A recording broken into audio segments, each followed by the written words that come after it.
So we are about to start in 2 minutes. Yes, so I would like to keep Vladimir and myself cameras on, and speakers can turn their cameras off, and they will be asked to turn their camera on when it's their turn to present. And we also should mute ourselves if we are not talking.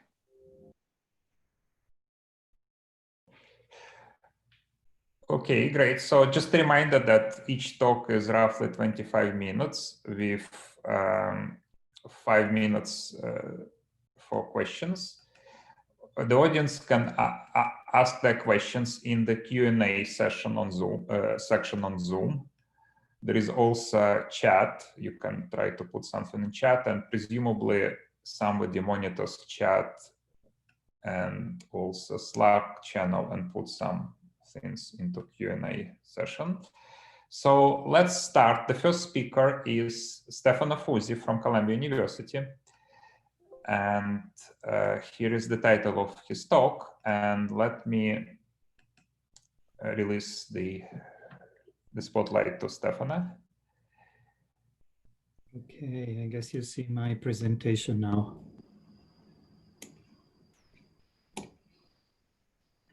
All right, so thanks a lot to the organizers. It's really great to attend an interesting conference, especially in this period. And today I'm going to talk about the neural code of abstraction in artificial and biological networks, mostly actually in biological networks, but I'll talk also a little bit about what we have done in terms of simulations.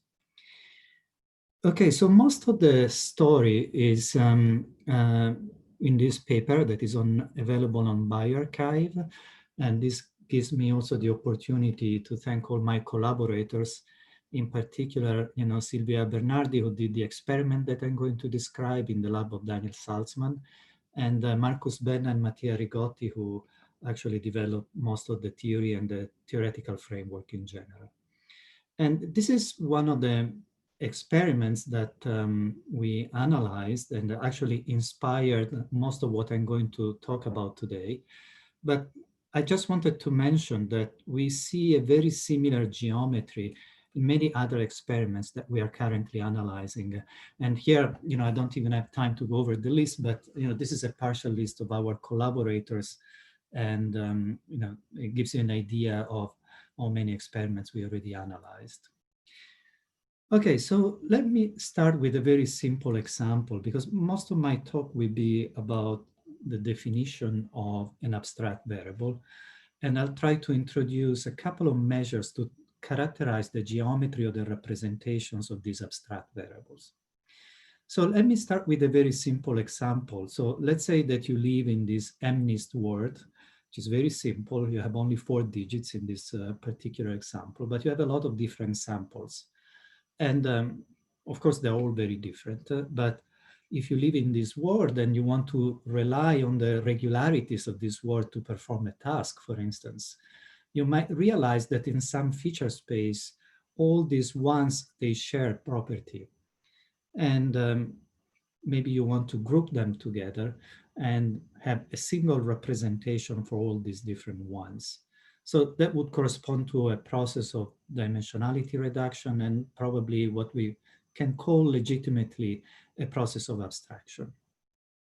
Now, this is one possibility, but what I'm going to discuss today is something a little more cognitive, in which the groups are not dictated entirely by the sensory experience, in this case, the visual stimulus that corresponds to a particular digit.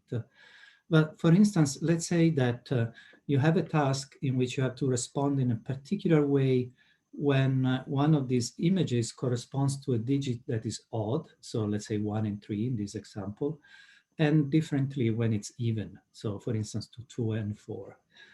So in this case, if you, for instance, decide that you have a single representation for odd digits and a single representation for even digits, you're going to discard probably too much information, and you will not be able to discriminate between 1s and 3s, for instance. So then if you want to group these digits in a different way, because you need to perform a different task, you will not be able to use the same representations. So what I'm going to do now is to describe possible geometries that correspond to different representations of this very simple concept, which is parity, whether a digit is odd or even. And again, I mean, this parity has nothing to do with the mathematical properties of these digits, but in this world, the only thing that the system or the subject can see is these images that correspond to these digits. Okay, so I'm going to focus on this representation. So this is a firing rate space. Along each axis, I have the firing rate of an individual neuron. So F1 is neuron 1, F2 neuron 2, F3 neuron 3. And of course, in general, you're going to have thousands or millions of these neurons. So you're going to have a very high dimensional space. Now, let's say that you show one of these stimuli and you record the activity F1, F2, and F3 in response to this stimulus. That would correspond to one point in this space, and that's what I'm going to indicate here with this red point. Okay. Now, you can do the same for many different samples, and then you're going to have 4 clouds. I'm not showing the clouds, but essentially, each point now represents the center of a cloud, and this is the center of the cloud of all the ones, these all the 3s, and so on. And I'm going to start from a representation in which the centers are at a random location. Okay, so you just pick random F1, F2, and F3, and that will be one point. Then another triplet that is random, it will be another point, and so on. Okay, so in this particular case, parity is certainly encoded because you can discriminate if you have enough neurons. Maybe, you know, this is just a simple case to visualize, but you have thousands of neurons, you will certainly be able to discriminate between 1s, 2s, 3s, and 4. And not only that, thanks to the fact that the points are in this very high dimensional space, you can easily separate them using a linear decoder. So for instance, you can separate the points corresponding to the 1s and 3s from the points corresponding to the 2s and 4s. Okay, so that would be essentially the parity hyperplane. And again, thanks to this arrangement of the points in this high dimensional representation, you can actually separate the points in any way you like. This is more difficult to see, but if you want to somehow represent a different concept, so let's say magnitude, you want to separate the small digits 1 and 2 from the large ones 3 and 4, you can do that in this particular case. And you can actually separate the points in any way you like. And I want to characterize this nice property. And the way I'm going to do it is to use linear decoders that are trained to separate all different dichotomies. So each dichotomy corresponds to one particular grouping, where, for instance, I'm grouping 1 and 3 together, and the other group would contain 2 and 4 that would correspond to parity. Then I can have magnitude, that would be a different grouping or a different dichotomy. And then there will be others that don't have a name, but you can go over all of them, all possible balanced dichotomy, compute the performance of this linear decoder, and then take the average. And in this particular case, for these random representations, you're going to have that the average, if the noise is not too large, is actually very high. And I'm going to call this quantity the shattering dimensionality. It's directly related to the dimensionality of these representations. And it's very similar to a quantity that we introduced in this paper indicated down here, Rigotti et al. In 2013. And we actually showed that in the brain, you have these kind of representations that have very high shattering dimensionality. Okay, now, this is certainly a representation of parity in the sense that you can decode it, but it's not special in any respect. And it's certainly not a representation that I would call abstract. It doesn't correspond to any process that is actually grouping together 1, 3, and 2, and 4. The points are just separable because of the properties of all these different representations. But there is nothing putting together 1 and 3, 2, and 4. And so this dichotomy is not special in any respect, and all dichotomies are equivalent. So if I want an abstract representation, I need to ask for a little more. And for instance, this is the Merriam-Webster definition. this is the first one that says disassociated from any specific instance. Okay, so this is actually a very reasonable definition. And it would mean in terms of the geometry that I essentially have only two clusters. So one that represents the odd digits, it would be the red ones here, and one that represents the even digits. So I'm basically discarding all the information about all the details of individual samples and even the differences between ones and threes. So for this kind of representations, you can certainly separate the odd digits from the even digits. It's clear by construction, but you can do more. And this is what is really the defining characteristic of an abstract representation, according to us. So, okay, first of all, let me just stress that in this case, of course, the shattering dimensionality is going to be low because there's basically only one dichotomy that is encoded, which is parity. All the others are not encoded. But again, this has a nice property, and the property is the following, that if I now train a linear decoder on a subset of these digits, so let's say only on 1 and 2, I get this hyperplane. It's going to be slightly different from the hyperplane that I have here on the left, where I train the decoder on all possible digits. And the nice thing is that thanks to the arrangement of the points, this decoder will work right away also for samples 3 and 4 that have never been seen by the decoder. Of course, you know, in order to construct this representation, you must have seen all the 4 different digits. But according to this decoder, 3 and 4 would be 2 novel examples. So it's a very nice and genuine form of generalization that is one of the important characteristics of abstraction. So, you know, this is certainly something that we have for these representations, and it's what we are going to call cross-condition generalization. So, you know, we have 2 measures. One is the shattering dimensionality. The second one is this cross-condition generalization. Okay, so let me stress that if you have points at random locations, as in the first example, then you're not going to have this property. The points can be well separated as much as you want, but you're not going to have cross-condition generalization. So for instance, you play the same game here, you train a decoder on a subset of digits, so 1 and 2, for instance, only on the small ones, you get this hyperplane. And now the points are at random locations, so there is no reason why 3 and 4 should be on the right side of the hyperplane. And the cross-condition generalization performance will be really a chance level.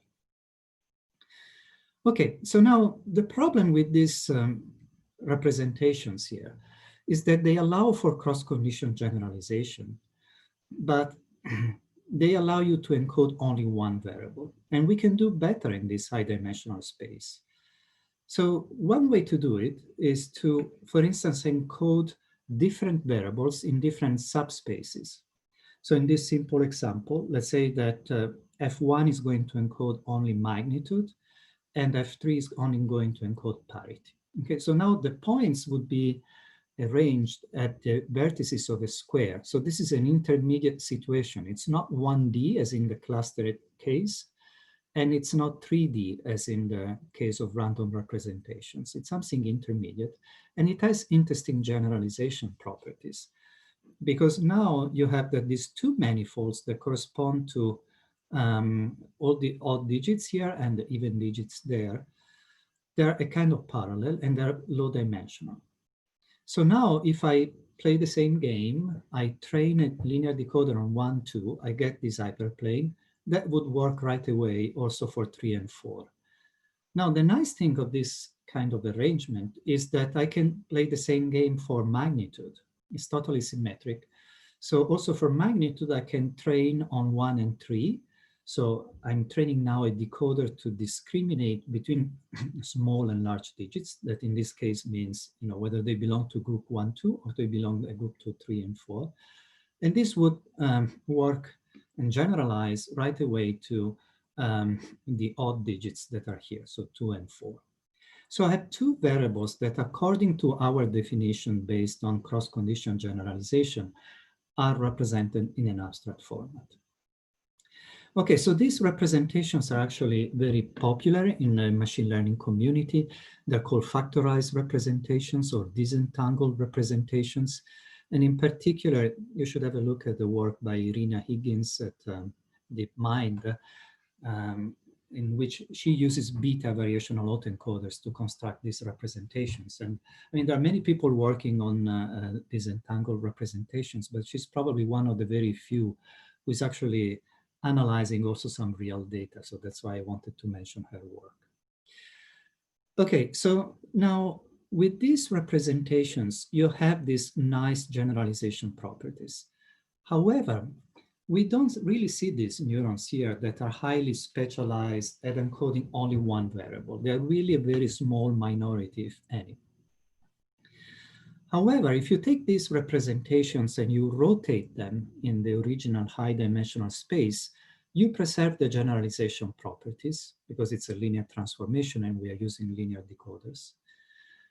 And now this has a chance to be compatible with what we see in the neural data. Okay, so one last consideration. So for these representations here, there are clearly some dichotomies that cannot be decoded by a linear classifier. So for instance here, let's say I want to separate the mid-range digits from the extreme values. So in this case, 2 and 3 from 1 and 4. As you can see in this simple example, they are arranged on this square, on this low dimensional representation. And because it's a low dimensional representation, you actually will not be able to find an hyperplane separating 2 and 3 from 1 and 4. So this is equivalent to the exclusive OR problem, so it's easily recognizable. But you know, in a general case, you're going to have that for the majority of dichotomies, you will not be able to separate the points.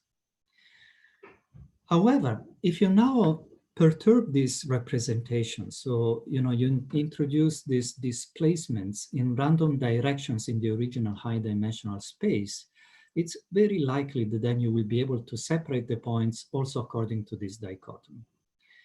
And you still preserve to some extent this ability to cross-generalize. Okay, so in this particular case, it's certainly true. Now, if you run simulations and you start from this low dimensional disentangled representation and you progressively increase the displacement magnitude, which is what we have on the x-axis, you clearly have that for zero displacement, you have this perfectly factorized representation. So of course, the cross-condition generalization is very high. And then it goes down because then you move progressively closer to these high dimensional representations.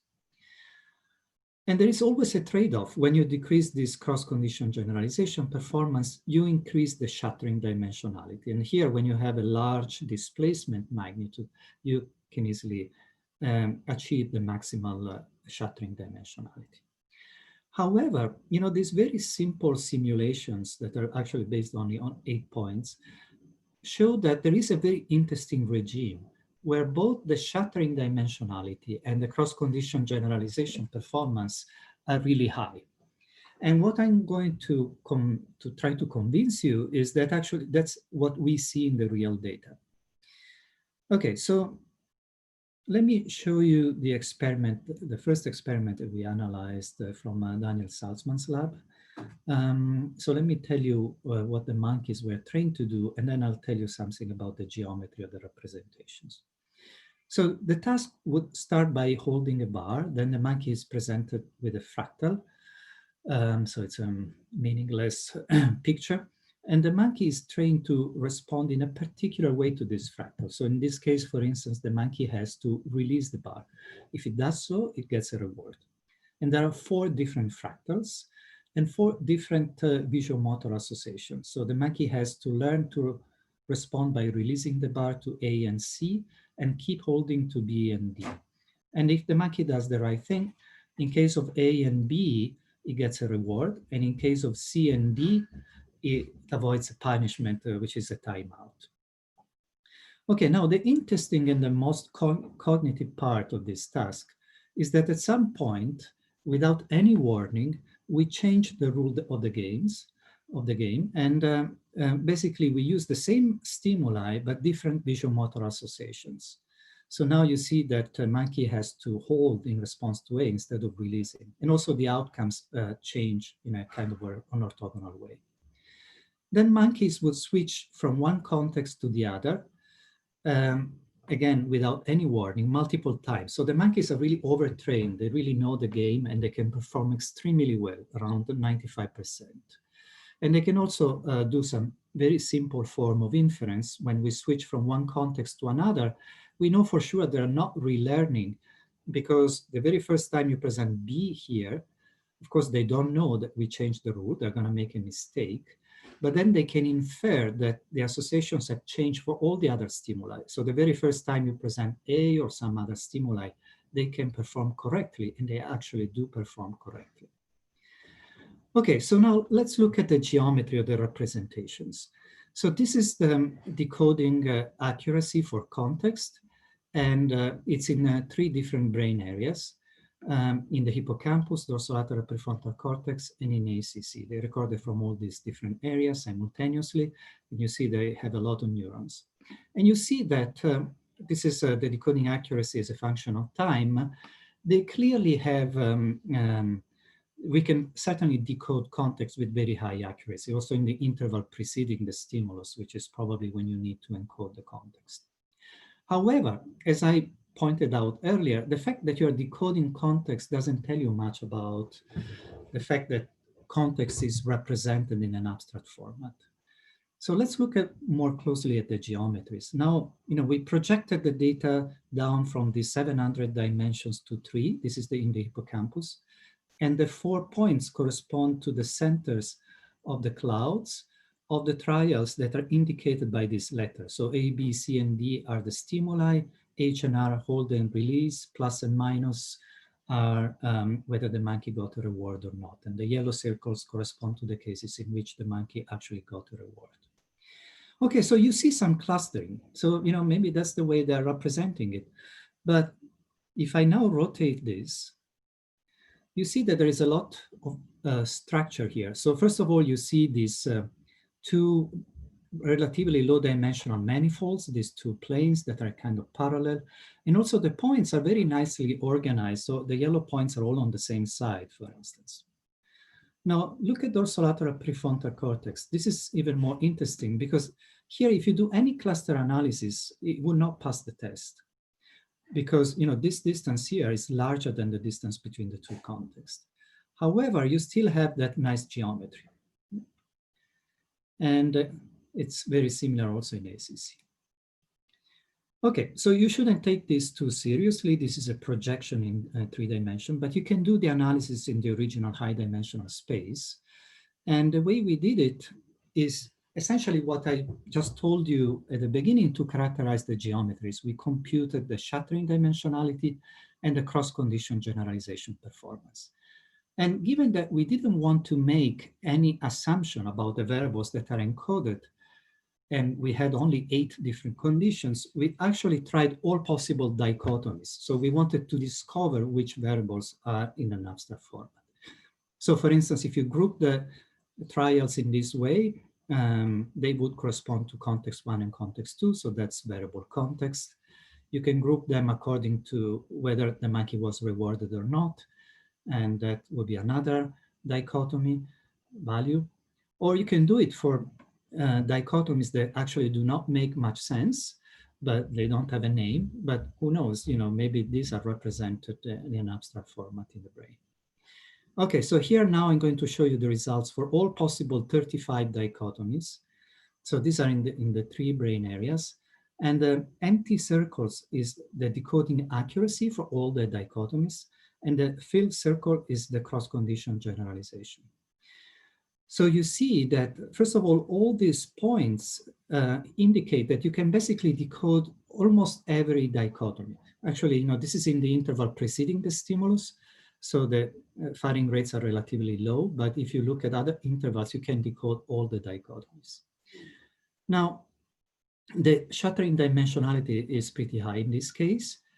And the second thing that you can look at is what dichotomies correspond to abstract variables, and they pass our statistical test that I will not have time to describe.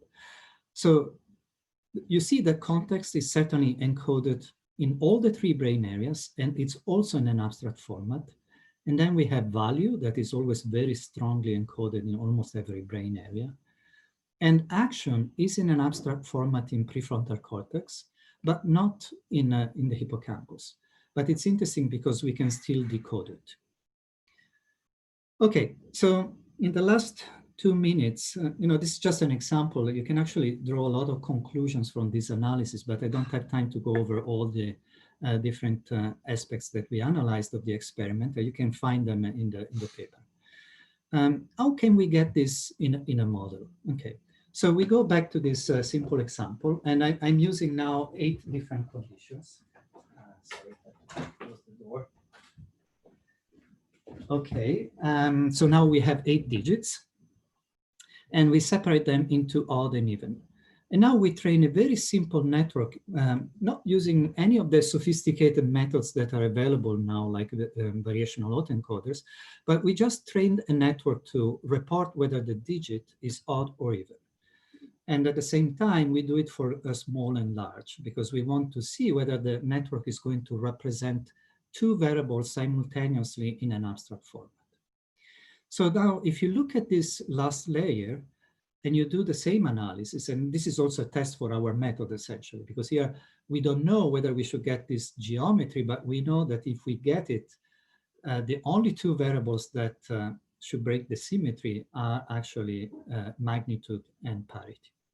Okay, so first of all, you see that all the empty circles that correspond to the decoding accuracy, they're very close to 100%. And so the shattering dimensionality is really high here. And this is also telling you that if you just stop here with the decoding analysis, you will not be able to tell what the network is trained to do. Now, if you look at the cross-condition generalization performance, you see that there are only two dichotomies that are really different from chance. The first one actually corresponds to parity, and the second one corresponds to magnitude. And you see there is a very nice gap between the first two and all the other dichotomies. Now, the nice thing here is that we are just analyzing the neural activity. We are not considering at all the behavior of the network. Basically, I passed to Marcus Benna just the neural representations in the last layer, and I asked him, what is the network doing? What are the actual dichotomies that the network is working on that they are represented in this particular format? Okay, so I think I'm running out of time, so I'll stop here. These slides, I would show that you can also do many other tasks, in particular the task of the monkey, and you can use deep Q learning and many other techniques, and you get a very similar geometry. So I would stop here, and I'll be happy to take any question. Thanks. Okay, thank you, Stefano. So there are several questions. Okay, maybe okay, so the first question is by Tom Burns. What percentage of the variance is explained by low dimensional projections of the neural data for hippocampus, which you showed? Yeah, it's about 80%.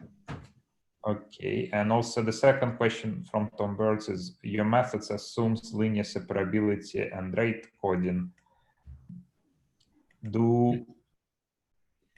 Yes, it does. And I mean, this is very similar. It's a problem that you have when you analyze this data. And it's very similar to the problem that we already encountered when we analyzed Miller's data in the 2013 paper. So you need to make an assumption about the readout, and the readout should not be too complex, because if it's too complex, then it's not going to be very instructive to do the analysis. So in particular for the shattering dimensionality, we know that linear decoder can predict the behavior of the monkey. That's something we showed in the 2013 paper. If you use a more complex decoder, then you will not be able to predict the behavior of the monkey. So it's not a totally unreasonable assumption, but it is a strong assumption. I agree about that. And in principle, the methods can be extended to more complex decoders. And there is another question by Tanya Engel. Yeah, Stefan, thank you for the beautiful talk. I wondered if this theory can be extended beyond classification to something like abstract rules. For example, same versus different rule, which we can apply to any stimuli. Would this kind of rule or any other abstract rule imply anything about what is a good neural representation for such abstract rule operations? Yeah, so, we are investigating now what kind of task would benefit from this kind of representations. The fact that we are using a classifier is only to characterize the geometry, but it doesn't necessarily map on a particular task. So if you look at the literature on these entangled representations, then you see a lot of different applications. So, given that the representations have the properties that can be described as factorized or in terms of our measure, then you can do something with them. And for instance, you can do transfer learning or many other things. But yeah, you're totally right that at some point we need to show in more complex tasks, also in the experiments, that these representations are actually important for some kind of completely novel behavior. And that's something we're still working on. Okay, thank you. Again, thank you for the wonderful talk. So unfortunately, we ran out of time. So if there are more questions, they probably should be answered offline in chat or something. So now let's go to the next speaker. Thanks. Yeah, thank you. And the next speaker is Benjamin Dunn from Norwegian Institute of Science and Technology. So Ben, do you mind turning your camera on?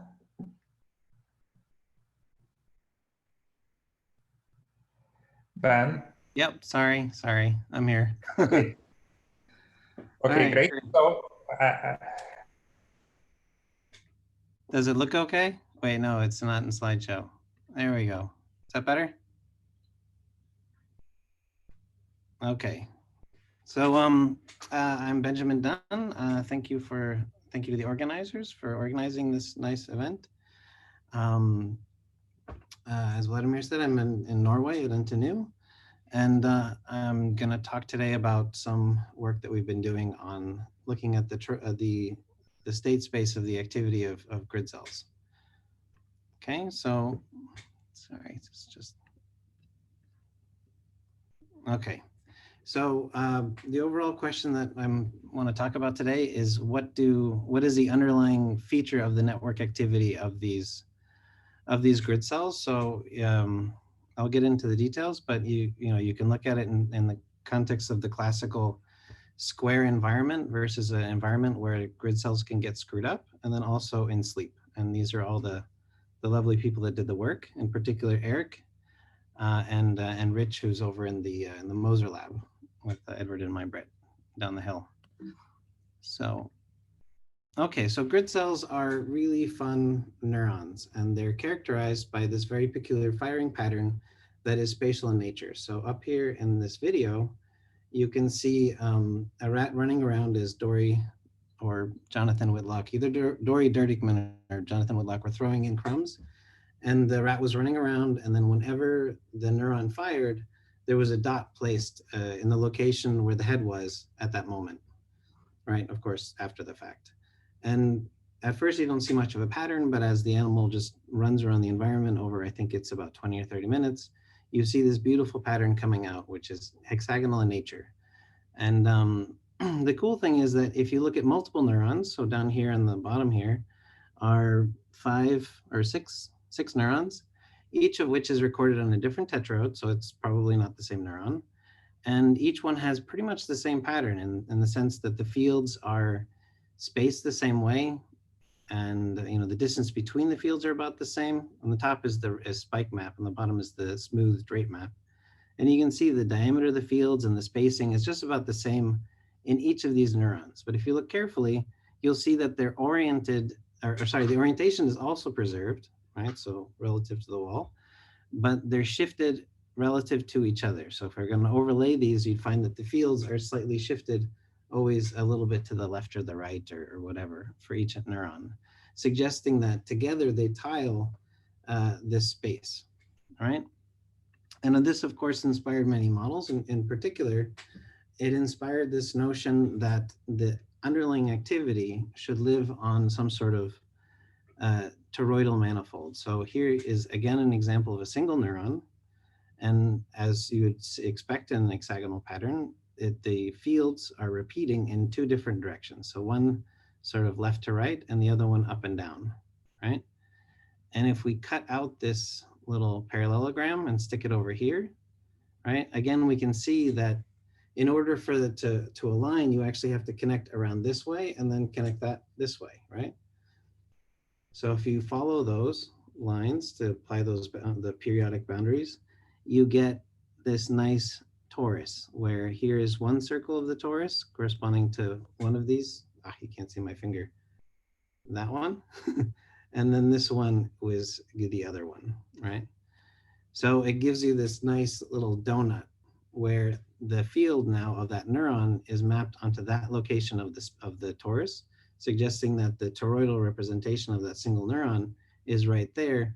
And if you looked at other neurons, you'd expect them to be shifted relative to this one on this torus. So this is sort of the background for a lot of modeling work and also a lot of our intuition of how grid cells work.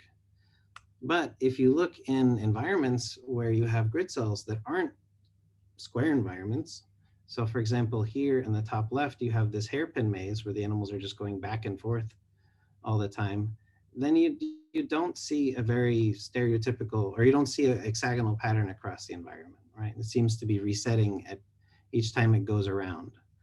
Similarly, if you put the animal in a trapezoid, maybe in this large part of the environment, you see it more hexagonal, but then when it comes over here, it gets squished and kind of weird. I think these trapezoids are awesome, by the way. And then in the circular maze, you again have fields that are, they appear to be aligning with the pattern, but it's not obvious. In this square environment, this is a square environment that's separated by a wall. So it's actually two rectangular environments. And again, the fields are really squished. If you remove the wall, you see that the fields rearrange themselves and become a nice hexagonal pattern. But in this environment, it's squished. And even in big boxes, it starts distorting. So it really begs the question, what happens both in the wild and what is this pattern really? Is it just trying to maximally pack circles in there? Or what's going on, right? What is the underlying activity? So what we chose to do is look at the activity of a large population of neurons in a box, and then compare the population activity in this maze here, this cross circle maze, and then also look at a non-spatial task, sleep, where there has been some indication that this representation is maintained, namely by these two papers here, Gardner and Treadle, from last year, and but those were both done with pairwise cross correlation. So it suggested that yes, the torus should be maintained, but there's still room to explore there. So in terms of the data, we have data from these neural pixel probes, which are implanted in rats into the entorhinal cortex by Rich, who's up here in the corner. And these pixel probes are really, I think they're really changing the game in our field. I mean, we're recording for more neurons than ever, and we can do things that before we could only dream of.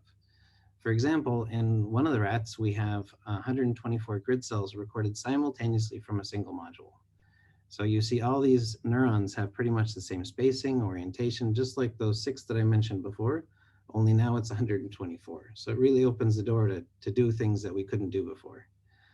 And one of those things is, of course, look at a population analysis. So down here, we have this raster plot of the same neurons as above, and we can look at time points, so population vectors of this neural activity, and then project it down to a low dimensional space. For example, here on the bottom right, we see a projection into 3D using UMAP, which is a fun tool, right? And it is suggestive that we do have some sort of toroidal representation. It's more suggestive if I spin it around, but this isn't a video, so I can't do that. These are just 2 orientations of it. But you do see like a tiny hole here, and it kind of looks like a donut, right? But of course, UMAP is a visualization tool And one of its drawbacks as a visualization tool is that we need our eyes. I mean, you could use UMAP in higher dimensions, but then you still can't see it. So in order to characterize this torus here, we're really looking and squinting and rotating. It's nicer to have a way to characterize these things without having to physically see it. So being able to see it in that higher dimensional space, right? Whether it's 5 or 100, but being able to look beyond 2 or 3 dimensions. And the way we've done this is going to the world of topological data analysis, in particular persistent cohomology. And sort of the building blocks of this framework are representing your data in terms of a simplicial complex. And what a simplicial complex is it's a structure that's made up of points, edges, triangular faces that you can build, and I'll show you how to build them in a second. But the 0 simplex is simply a point. 1 simplexes are the edges between those points. Then you can fill in the triangular faces, which gives you a 2 simplex, and so on, and put them all together, and you have a simplicial complex. And then once you have a simplicial complex, we can compute something known as homology. Right, and homology, I don't have time to explain it, but it essentially counts the number of holes in different dimensions. For example, here are 3 0-dimensional holes, so they're just connected components, right? There's 3 points essentially, and these could be 3 like clusters or something, right? And then you'd have 3 connected components that each have no holes individually, they're just 0-dimensional holes. To the right of it, we have a nice circle, which is again represented by a single 0-dimensional hole and a single 1-dimensional hole, so the circle. Then we have a sphere, which is has a nice 2-dimensional hole, the interior of the sphere, and it's a single connected component. And then finally the torus, and then of course there's many shapes that you can characterize this way. And there we have 2 1-dimensional holes, the 2 axes of the torus, and a 2-dimensional hole in the middle where you would put the jelly in the donut, right? So the interior of the torus. And the way we can create these simplicial complexes so that we can then apply homology to is that one way of doing it, this is known as the Vittorius-Rips complex, is we take each point and we put an n-dimensional ball centered at each point. And then wherever they overlap, we create an edge, right? So between 2 points, we create an edge. And if they overlap across 3 points, each one is pairwise overlapped, then we fill that in with a triangular face and so on at the higher dimensions, right? And that gives us a simplicial complex for a given value of d, for a given diameter of our n-dimensional hole. But of course, then we have a hyperparameter, right? We have to find a value of d where that works for our data. Which sounds terrible, but actually it's not, because what we can do is rather consider all values of d. So for example, here's a point cloud, and at each point we're growing the ball, and we connect them, just as I said, right? And at some point we connect them such that we actually get a hole in the middle, and the big hole. And eventually when it's gone long enough, when the diameter of the hole is big enough, or diameter of the balls are big enough, everything is connected. So again, as you're growing these balls, you get these circles, and you'll see one appearing here and one appearing there, right? But those don't live very long. So those holes are very short-lived, whereas this longer one actually lives quite a long time. And that's a notion that you have in this world of persistent homology, that the longer bars represent dominant features of your data and the shorter bars are noise. And there's sort of 2 standard ways of showing it. One is this barcode, and the other one is a persistence diagram, which again shows you the birth, like of the 2 small holes, and then it dies here, those 2 die here, and then the bigger hole is born later and then lasts much longer. So applying that to data, before a few years ago, we applied it to head direction data because that's a very nice place to start. And also Adrian Peyrosh, when you're back in the Bujaki lab, made this data available on crcns.org. So it's a wonderful data set, very good for this kind of work. And we took these neurons, these head direction neurons, And of course, a single neuron will only tell you, like, when it's firing at a peak, you know you're maybe in this direction, right? This north by northeast. But as a population, you can get a much more refined representation of which angle you are, just intuitively, right? A population vector should tell you pretty well where you are in terms of direction, right? And head direction in the environment. So what you can do is take, again, the neural activity. Here we've smoothed it. And if you look in even just PCA space, I mean, this data is amazing, but even just in PCA space, you pretty much see a circle, right? But conveniently with this method, we don't have to rely on just the first two PCs. We can consider a higher dimensional space. And then when we look at there, we see a very nice one-dimensional hole, right? This single circle.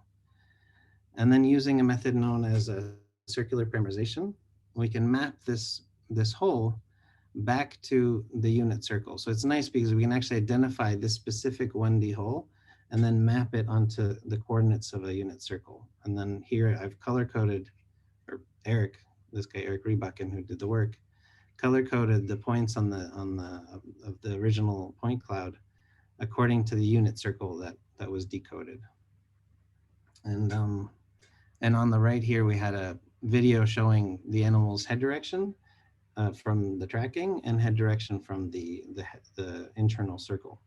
So it was nice to see that they correspond. And there's some interesting details in that work, if you want to read it, as well as the other work that's related. And I also wanted to mention that, you know, this whole notion of applying persistent homology to neural data is actually a bit older. So going back to 2008 with Karina and Vladimir's work in this paper, and also Singh and Carlson back in 2008, and others as well.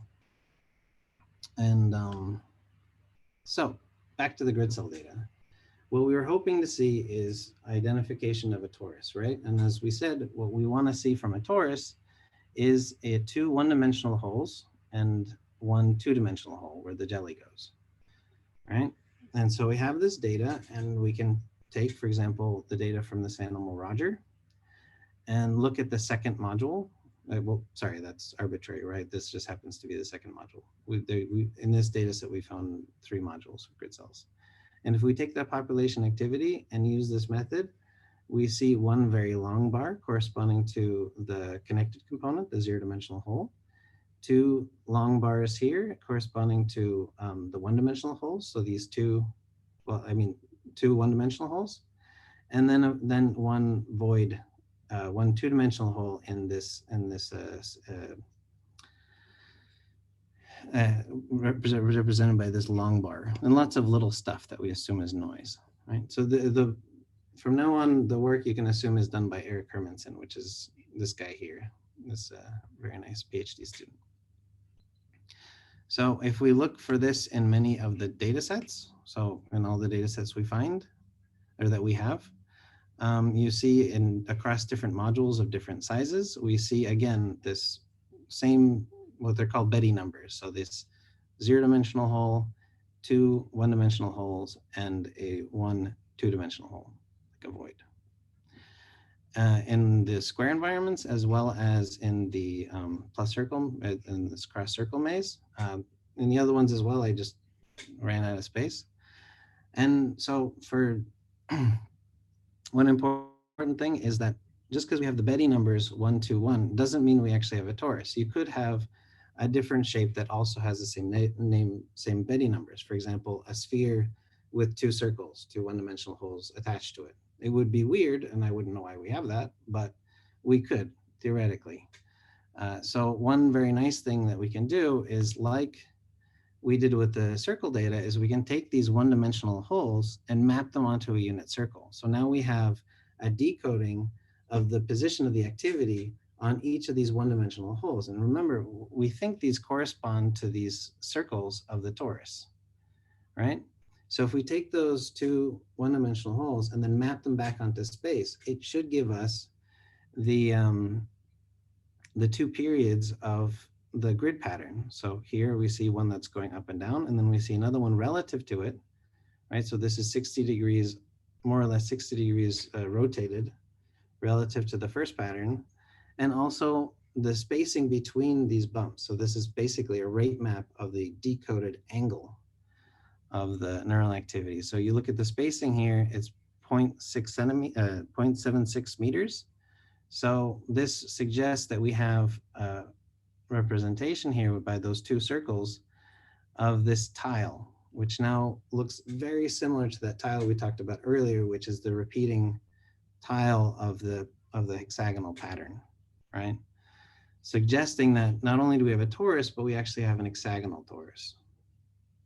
And if we do this for all the different modules that we have, we can see that they line up quite nicely and they're growing in size, more or less the square root of 2, but not exactly.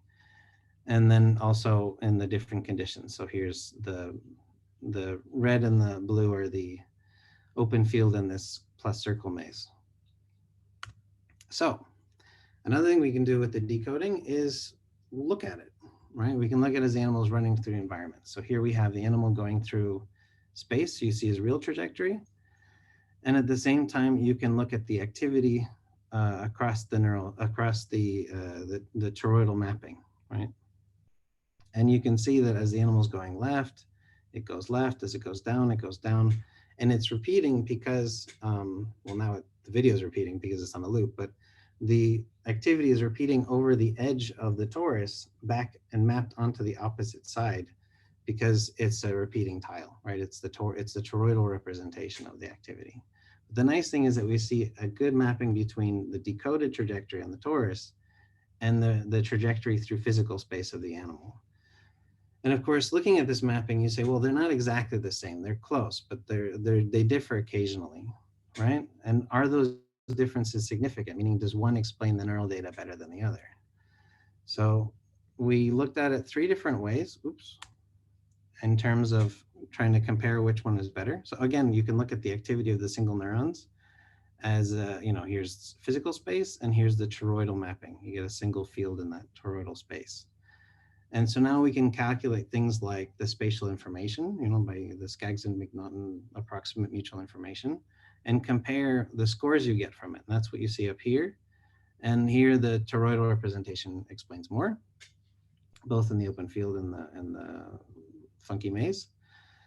We can also look at the log likelihood difference in terms of which one is explaining the single neuron activity better in a GLM. And all of this is done on held out data, so not the data that we fit to. And then in this case as well, looking at the log likelihood difference, the torus wins as well. Or we can look at covariance matrices, so the covariance between the activity of the single neurons. And this is just the raw covariance matrix. We can look at what you would predict from the toroidal representation on held out data, and then look at the residuals, and you see it captures most of the variance in the data. And I didn't show it here, but the torus explains or captures more than the space. So these 3 things together suggest that the torus is actually a better description of what a grid cell is doing than actually saying it's spatial, right? I mean, it's spatial in the sense that these things are mapped on, that the torus is mapped onto space, but the torus actually explains more, explains the data better. Okay, here, there we go. I'm gonna make sure I didn't skip a slide. Okay. So then we wanted to see if the mapping is preserved across environments. So again, we have these 2 environments. We have the open field and the circular track. Open field gives you a beautiful autocorrelation, as you'd expect. Circular track gives us not such a beautiful one. I mean, you can still kind of see something, but it's not so obvious. If you look at this, you wouldn't say, aha, grid cell, and think maybe it's something. But in the toroidal representation, it's preserved, right? So you have the activity of the field in the same location each time. And if you look across all the neurons in this case of this module, you can see, I know this is small and a little pixelated, but you see that the tuning fields are always in the same place for the same neuron. And I should say, one thing we did do is once you have the decoding, of course, the angles are relative, or they're just, they are what they are. So you rotate as a population such that they match, but the whole population is rotated together. So here you see a nice column of, looks like the same neuron repeated, but it's not, I promise. They're different neurons. and they actually cover pretty well the phase space. For example, here you can see this is the single tile, and all the green dots are dots from the open field, or sorry, the circular track. This is the center of the field of all those guys, and you see it covers this phase space pretty well. And importantly, that location and phase space is maintained in the new environment, or so open field and circular track. And the blue lines represent the distance between peaks of the same neuron, so center of the field of the same neuron. So it's really covering most of the phase space, maybe a little clumping here and there, but not much. And it the distances are preserved. And this you can see in these cumulative distribution functions here for the correlation between the rate maps, these toroidal rate maps, where the data really it hugs 1 versus a shuffled distribution, which is just doesn't hug 1 at all. And similarly, the distance between the peaks, which is very close to 0 in the data, right? So strongly suggesting that this toroidal representation is maintained across the 2 environments. We do the same thing with sleep. So we have REM sleep and slow wave sleep. These are, in this case, is the same module, this Roger, second module of Roger. And we see again these strong 1-dimensional holes and that strong 2-dimensional hole that corresponds to, or that we hope corresponds to a torus. And then we can do the decoding. And again, you see these fields just align nicely in each of the 3 conditions, open field and slow wave sleep and REM. Of course, we don't have the spatial maps for the sleep because the animals are asleep, they're not moving. So those are very uninteresting. And you see that they correspond both visually, and you can see it in the phase space mapping and the statistics of that.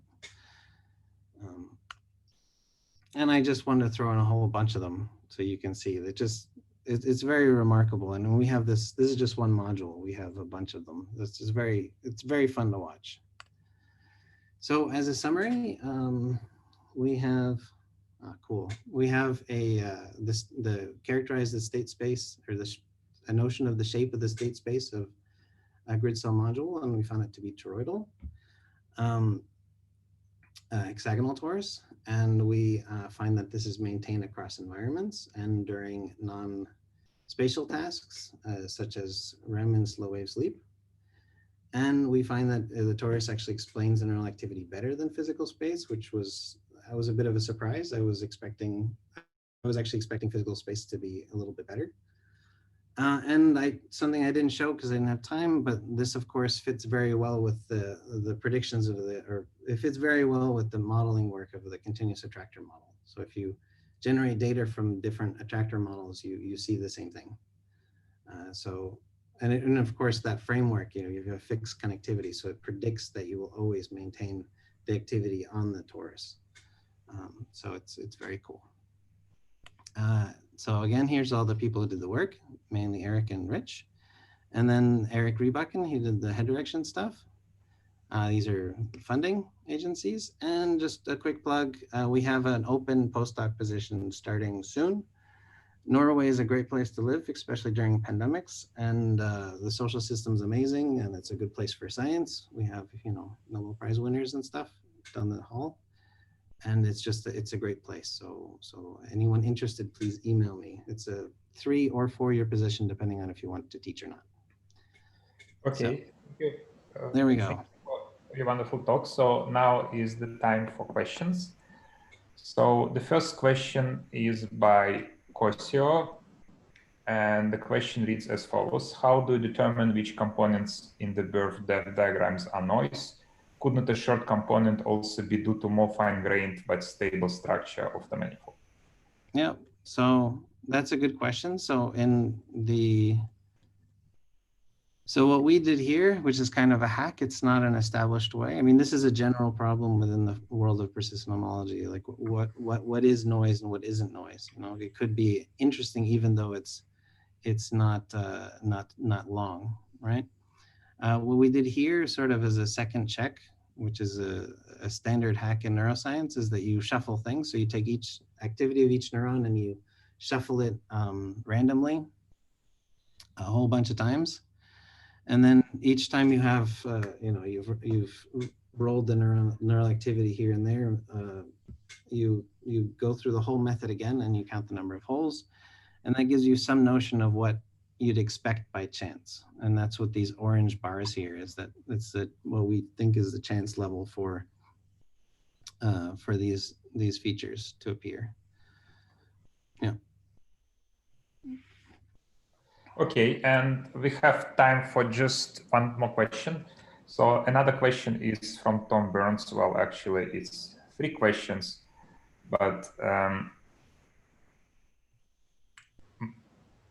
okay. The first question: what is surface topology? What surface topology would you expect for grid cells in 3D GBADs? Ooh. So it would be really cool if it was a higher dimensional torus, especially because that would totally justify this method, because you could never see that with the UMAP or something in 3D. I don't know. I honestly don't know. I've looked at the data. I mean, and just in the paper, Nachum gives great talks.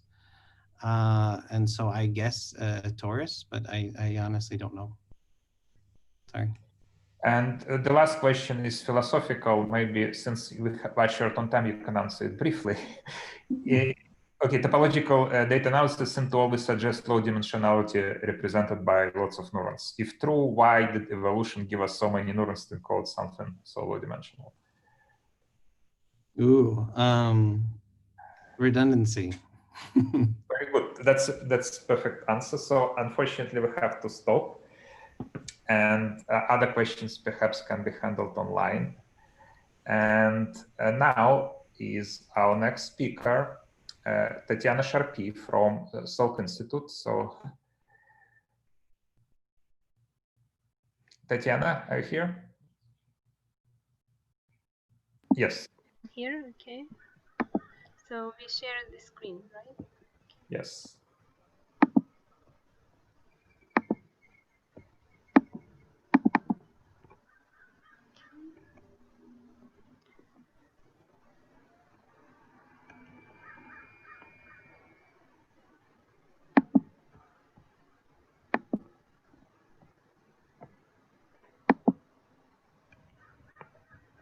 Okay.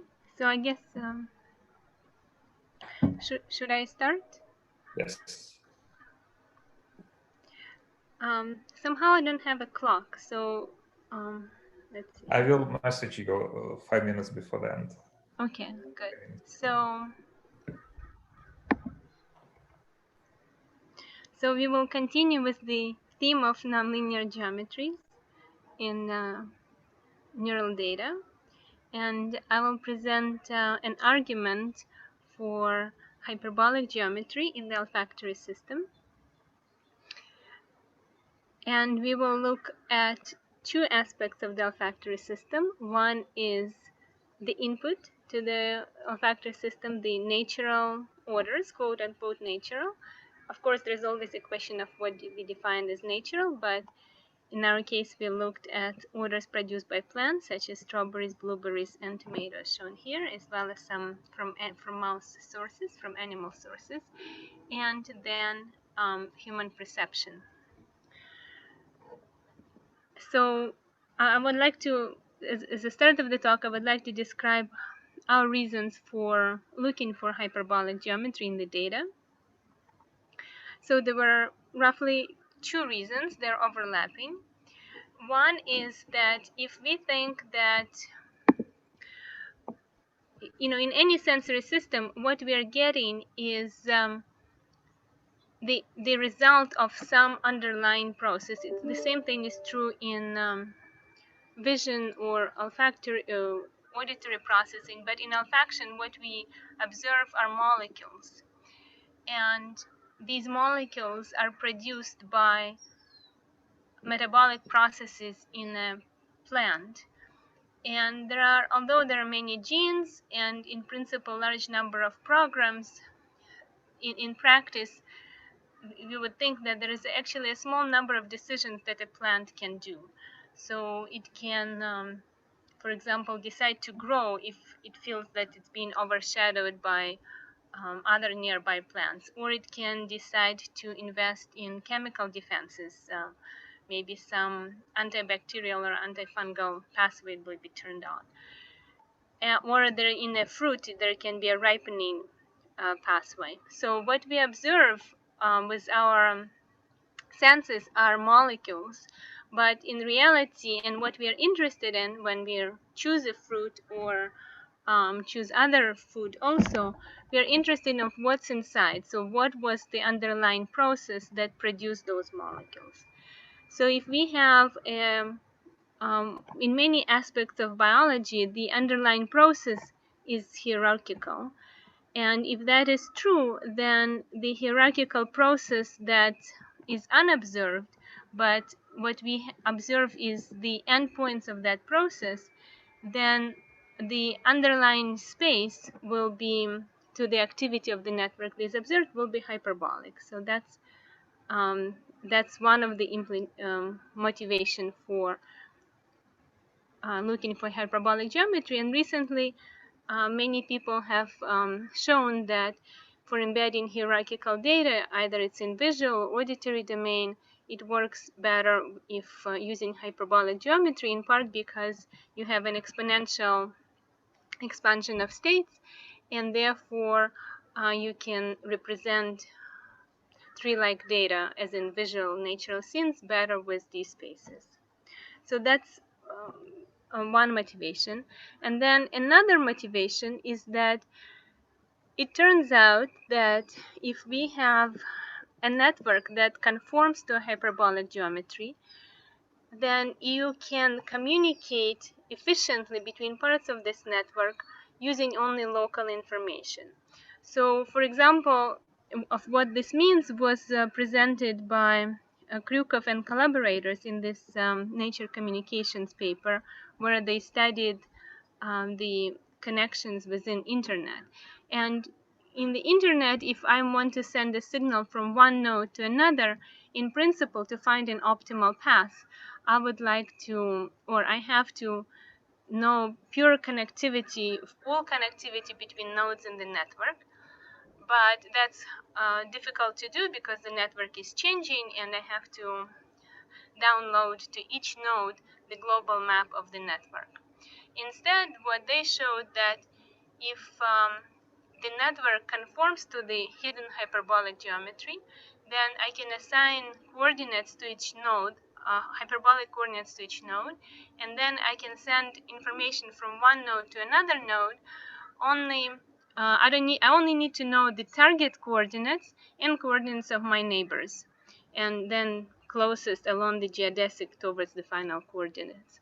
And they showed that using this routing, you can achieve good performance using local information. And I think this is relevant for biological networks because in biology the connections are changing constantly, and so it might be a good feature for biological networks to have. So those are two motivational points. And now I would like to present evidence that we think that natural orders have low-dimensional hyperbolic geometry, and the same is true for human smell perception. So this will be the bulk of my talk on the first part, and more on in a short section on human perception. So the distance between molecules and how to define them has been a matter of long-standing debate. You can define them in many different ways. For example, according to how much hydrophilic these molecules are, or how heavy they are, and what is the length of the carbon chain. And at least in the case of the neural space, these properties are somewhat correlated with neural parameters, but also leave open the possibility that the organization is random. So instead of looking at the chemical properties, we wanted to look at statistical definition of distance, and that goes back to the everyday use of olfaction. So I smell a sandwich and I would like to know whether it's worth eating it or not. So through experience, one can learn that if it smells a certain way, that maybe that contains poisonous bacteria and we shouldn't eat it. So the correlational distance between molecules, statistical distance. So in the start point was a data set of strawberries, and they look at different genetic varieties of strawberries, and each strawberry, each genetic variety was measured at their ripe point with respect to approximately 80 monomolecular orders. So in this case, we have, I'm just showing you a segment of a matrix where you have samples from the environment, if you will. Right now only limited to strawberries, but in principle can be expanded to other situations. And we compute the distance between molecules in a statistical way. So according to correlation. If they're more strongly correlated, then we assume that they are derived from the same underlying process, and therefore they will be assigned a smaller distance. Exactly how the exact form of this function will not matter too much, thanks to the methods that were developed by Vladimir and others. Okay, so that's a sort of a key point, and I would like to maybe pause here and ask if there are any questions about how distances between molecules are defined. So once again, this is defined by taking a correlation between these measurements, which are obtained by GCM measurements. And so if the two molecules are correlated across samples, then they assigned a smaller distance. So, okay, so now we have a set of distances between molecules, and now we would like to know what surface they fall into, or what is the low dimensional representation. And of course, it's a long, challenging problem of nonlinear dimensionality reduction. So we would like to approach it in two steps. First is to ask what is global organization of the data. So that's similar to the persistent homology techniques that were mentioned by Ben. But roughly, what are in broad strokes, what's the organization? So we take the distances, and as an intuition, I can allude to the example of imagine that you have distances between major cities on Earth, and you would like to know what is the geometry. So if the distances are from nearby parts in the world, you can say, well, it's locally flat. But if we start including distances between cities that are on different continents, then these distances will not be consistent with a flat geometry and will imply a spherical geometry. So this is the same idea. We take these distances and ask, what is the global approximate geometry that is consistent with these measurements? So this one can, for example, we can take a distance matrix from strawberry data. So in this case, it's an example matrix here between a segment of the matrix between 6 molecules, and generate the distance matrix from a variety of geometric models. So we will take the same number of points as in the experiment and generate the distances, and maybe sample it a few times and ask whether the statistics of these matrices is similar to the statistics of the distance matrices observed in the data. So I think that was similar approach that Ben mentioned in his talk. But here we used, instead of taking, one can do it in a number of ways. One can take, for example, a difference between these matrices, but that would be subject to nonlinear distortions. So here we followed the method that Vladimir developed together with collaborators from Gustin PNAS 2015. So roughly the idea are it's very convenient for me to go after Ben's talk. So it's you threshold each matrix at a given level, and if the correlation is stronger than a set of data, then you assign a connection, and if it is weaker, then there is no connection.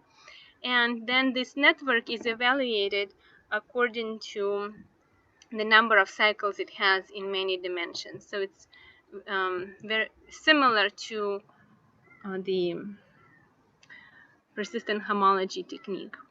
So in this case, this is a figure from Vladimir's paper showing that we have a number of cycles that interestingly increases with the order. So this is so now it's a curve. So to make the method independent of a particular choice of this threshold is varied, and with it the edge density also varies. So the general feature of the data is that initially the network is not connected, so there will be 0 cycles in any orders, and then as you allow more and more connections, the number of cycles grows and then goes to 0 because the network becomes fully connected. But exactly how this curve rises and how it falls will indicate if there is any clustering in the data. So maybe and in a way it will also reflect the geometry. So in Vladimir's paper, they studied Euclidean geometries of different dimensions and showed that hippocampal data is not consistent with the random measurements. In particular, you can see that the peaks of these curves increase if it was a random geometry with Betty order, and they clearly decrease in neural data. So our approach was to repeat the same analysis, but in the hyperbolic case. So then we will compare, for example, the integral of this curve to the integral of the curve when this procedure is applied to data.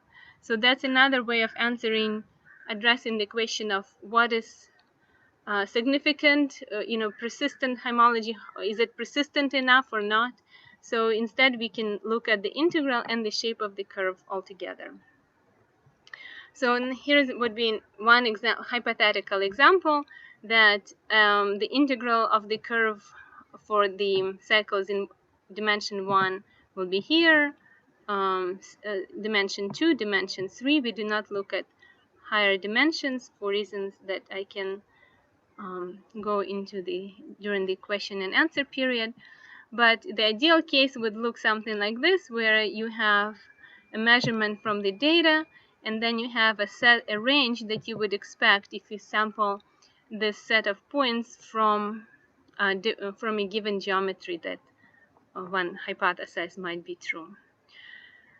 So, and if they match, then they match, and if they don't, then you can rule out that arrangement. So looking at the strawberry data, if we consider spaces of constant curvature, which of course will be an idealization of the real situation, but for constant curvature, there are only 3 possibilities. You can have a spherical geometry with a positive curvature, you can have Euclidean geometry with 0 curvature, and you have a negative geometry, negative curvature in hyperbolic geometry. And so for these geometries, you can vary the curvature in addition to dimensionality. In Euclidean spaces, you just vary dimensionality, and also in the hyperbolic geometry, you can vary the curvature, and it will affect the how curves behave. So we are, of course, interested in this scenario, and we found that indeed it matched the data, and we could rule out these arrangements of points. So, for example, with uniform sampling. So if this is the same data from the strawberry is in the triangles, and if you say take a 2-dimensional spherical surface, then the integral of the Betty curve will not be consistent with the data, and the same is true for Euclidean dimensionality across a range of dimensions. But in the hyperbolic case, you can get a match, and the match that we got was when hyperbolic geometry was 3-dimensional.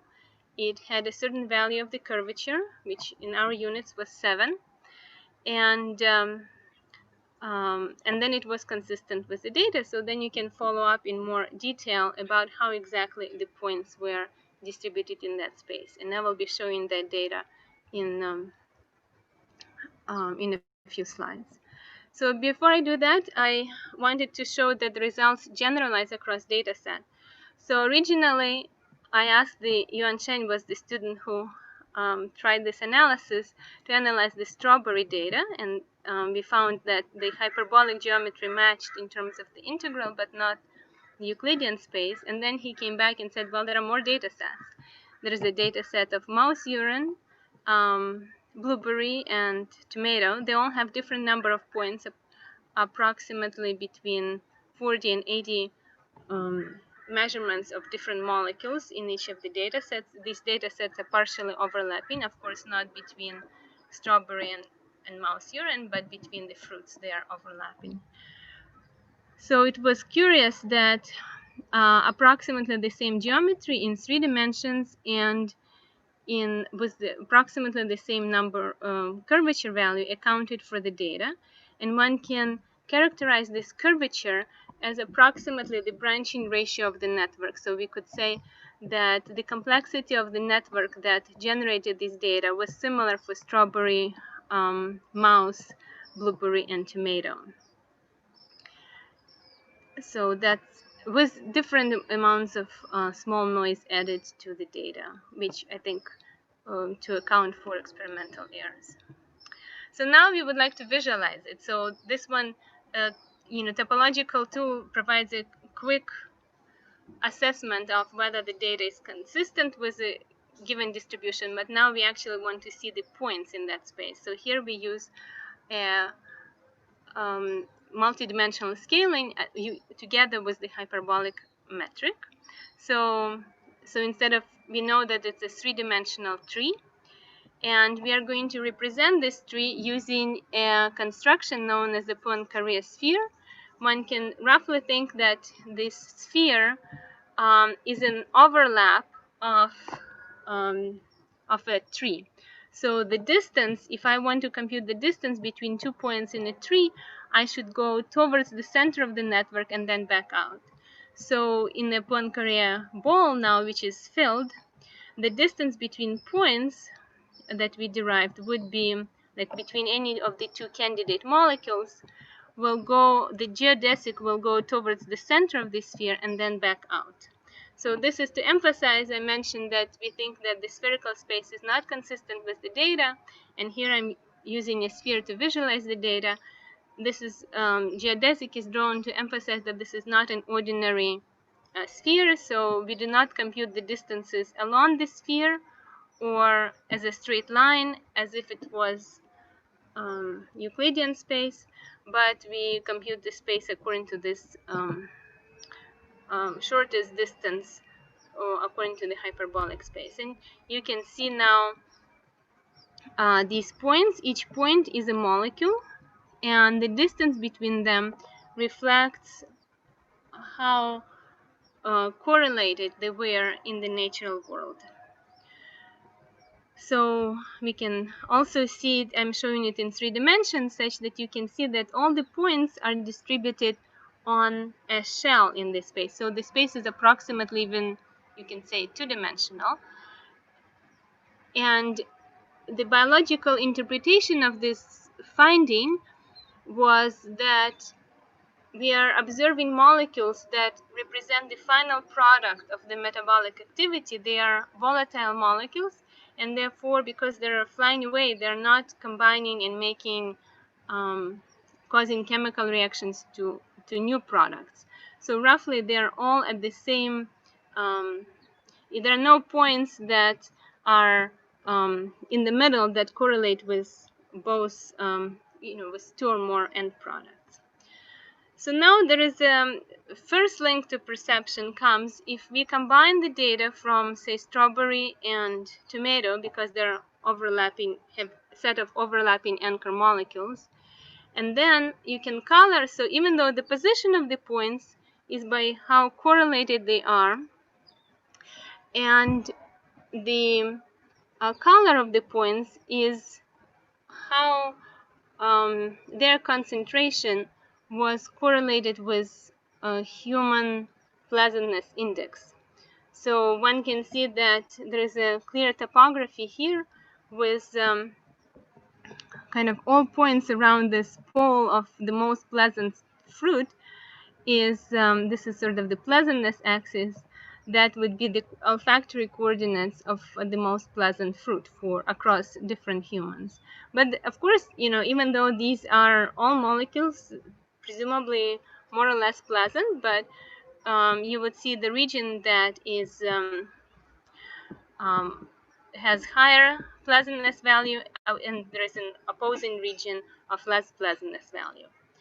Now, another question, because this space is curved and closed, you can look for other directions in that space that correlate with whatever property you would like to test. So we tested acidity of the sample and boiling point, so how easy that molecule evaporates, related also to the molecular weight. And in that case, we can, these are all significant, statistically significant axes.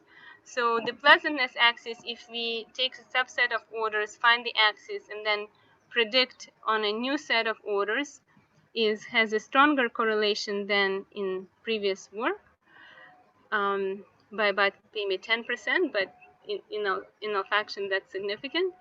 And you have also axes that correlate with boiling point and acidity. And so, in other words, there are these various axes and they're not independent.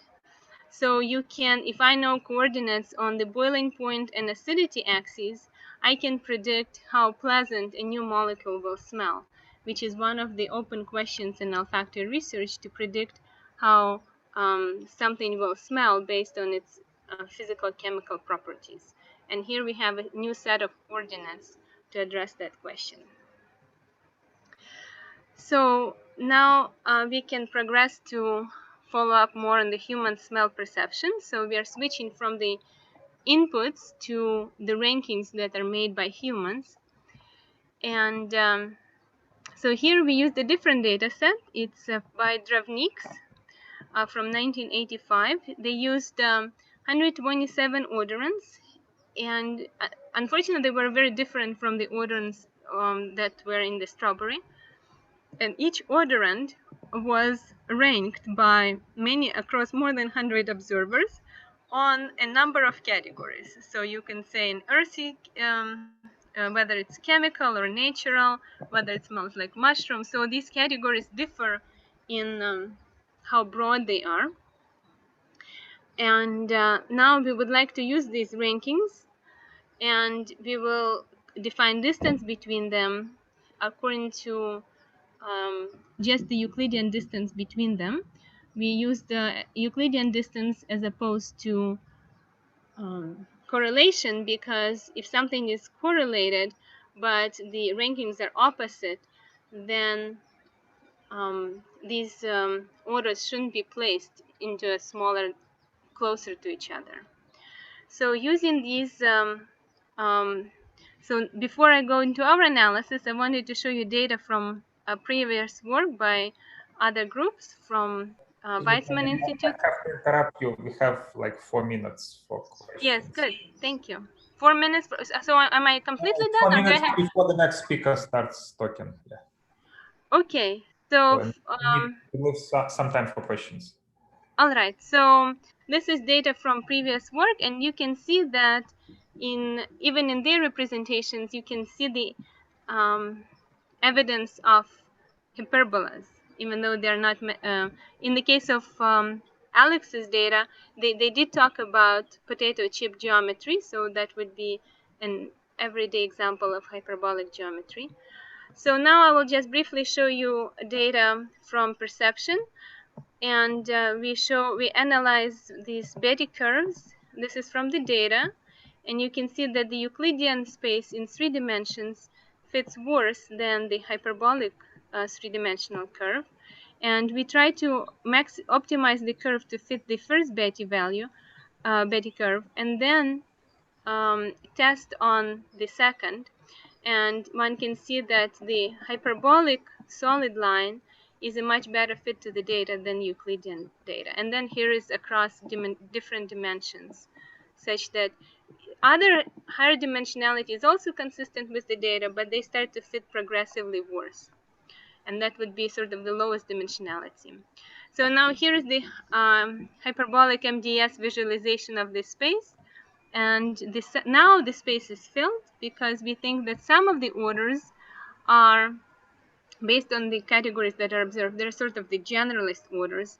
They are present everywhere. And other orders are specialist orders, such that if you smell that particular odor, then you can tell the source and the food source more accurately. So there are differences with respect to natural strawberry representation because these include also synthetic odors. So to summarize, we see that hyperbolic geometry describes both natural orders and human perception. There are differences in the organization that in the case of natural orders, it's a shell in the space. I apologize. We have 2 minutes before the next speaker Okay, starts. so I'm done. I will just thank my group. So this is their hello, and Yuan Shen is right here, who did this work, and this was a joint work with Brian Smith. Thanks, and I'm ready to ask you questions. So we still have like 1 minute for questions. So the most supported question is from Paul Willimelis Acetunia. I apologize for mispronouncing the name. Almost every graph is hyperbolic. I think that can be attributed to Gromov, but it is easy to see. So is not the hyperbolic geometry almost always true whenever we have data that is written as a graph? Well, I would say that is true. So I would say that another way of maybe rephrasing this question, maybe the hyperbolic geometry should be the null hypothesis. And I would agree. Okay, and we are over time, so perhaps the last question, a question from myself actually. Is there an independent evidence for a hierarchical organization for factory representations as opposed to just graph with lots of cycles? Other than your work, of course. In your work you do it, but in a very indirect manner. Maybe there is a more direct way to say, okay, there's just hierarchical organization of factory representations. Well, I think that people use hierarchical organization to present orders, but there was a paper on food orders that was studied, but I don't think it was directly tested. Yes, and I should also add that some amount of cycles can be tolerated without the destruction of the hyperbolic geometry. Okay, so let's thank the speaker again. And now is the last speaker of our session, Hila, are you here? Yes, hi. Can you hear me? Yes, perfect. Okay, great. Thanks so much, Vladimir Itskov and Tatiana Engel for organizing this fascinating session. I'm very happy to be a part of it. So thanks to all the rest of you for being here and listening. I hope you're all doing well during the coronavirus, despite the challenges. So I wanted to tell you a little bit today about neural representations that combine geometry and topology in order to allow flexible representation of cognitive variables in the brain. And so here's the outline. This is Ila, you need to share your screen. I want to tell you a little bit about principles by which invariant and rigid modules in the brain can actually provide high efficiency and flexibility in representation for cognitive variables. And so the idea is this tension between invariance and rigidity that exists in some neural circuits, but at the same time our mental flexibility and how those two can be reconciled with each other. So, so the outline is going to take the form of first showing you some examples of invariant and low dimensional representations in the brain in the context of actually spatial representation and spatial circuits. Are you sharing your slides? I'm sorry, can you see my slides? No. Oh, let me just make sure that, okay, that's odd. Let me try to, thought I shared my screen. Can you see my slides? Yes. Okay, fantastic. All right, might so here we are. Right, I'm sorry. So my outline is to go through first trying to convince you that there, or at least give you examples of invariant and rigid low dimensional representations in the brain. For example, some of the stuff that you saw from Ben earlier in the session. And then I want to go, and this is in the context of spatial representations in the brain. But then I want to talk about how some of the same circuits are involved in representing non-spatial variables and different types of variables, at least in 1 and 2 dimensions. And then I want to talk about how it might be possible for the same circuits to generalize beyond 1 and 2 dimensions, even though their underlying structure is low dimensional. And then finally, I want to go beyond Euclidean representations altogether and talk about how the same circuits may be involved in doing also non-Euclidean representation. And examples of that were beautifully covered in Tanya's talk just before on how representations can take the form of graphs and trees or other non-Euclidean geometries. All right, so this is all by way of trying to understand structured symbolic representations and memory and inference in the brain. Okay, so let's go to part 1, which is let's try to look for examples of very low dimensional circuits that are also rigid and that exist in the brain. Okay, and this is work done by my former wonderful postdoc Rishi at UC Davis and my former undergraduates Burke and Biraj now in grad school.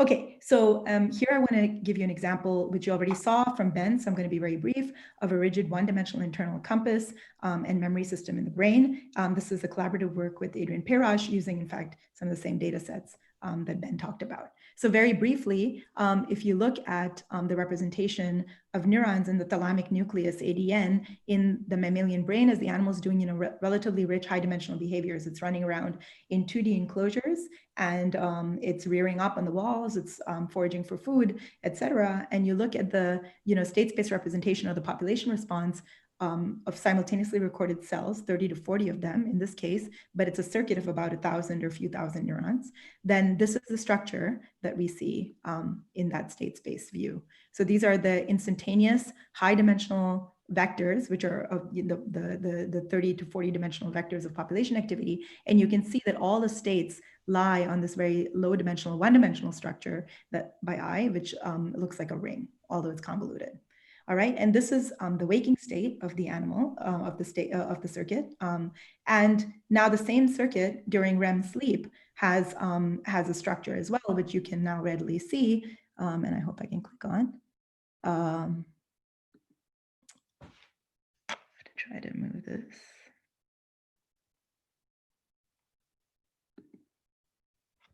Oh, I can only seem to play the other one. Hang on.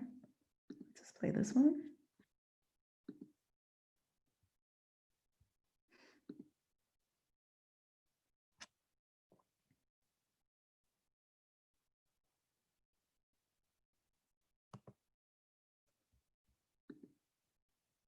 Aha, finally.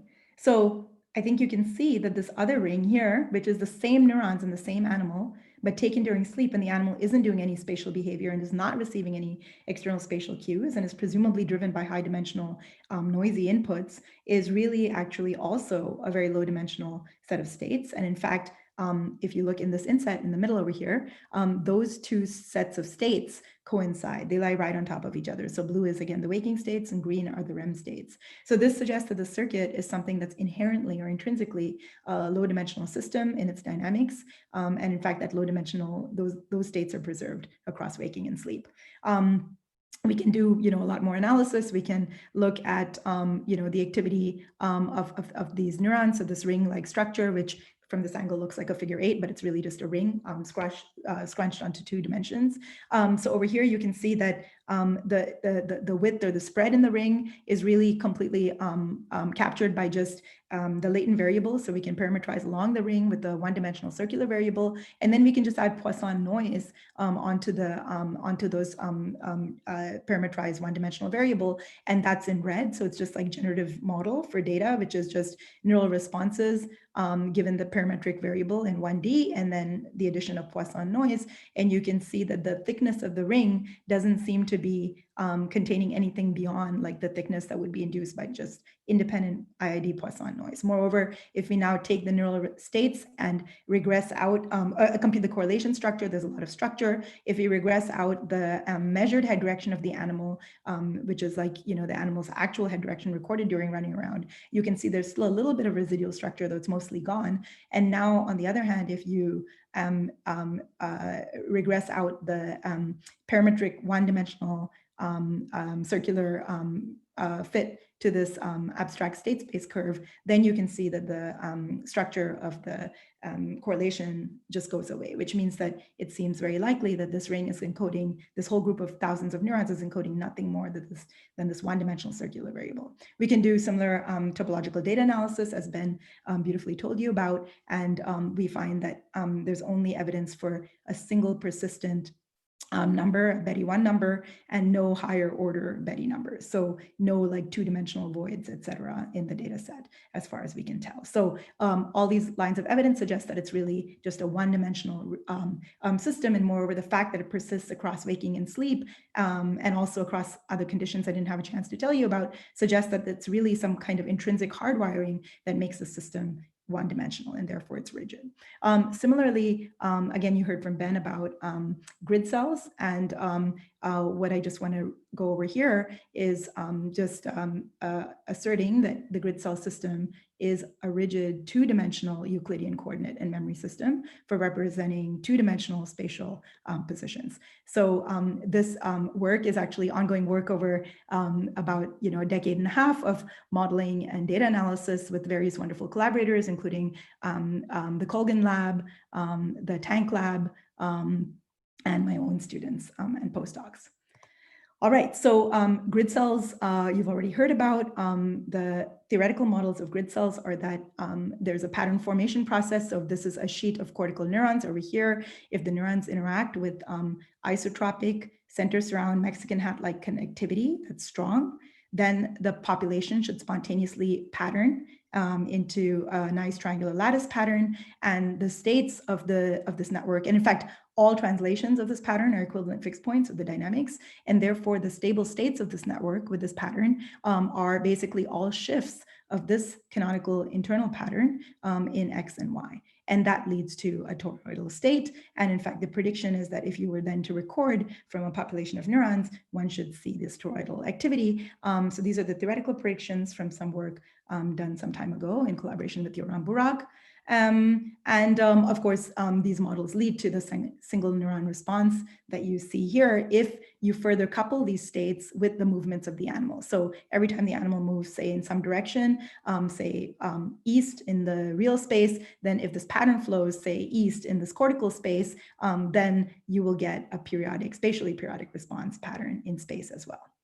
Okay, so now there's many lines of evidence that suggest that the grid cell population responses do indeed adhere to this two-dimensional dynamics. And this is true when you look at the pairwise correlations between grid cells simultaneously recorded in familiar and then novel environments, and their cell-cell relationships are preserved.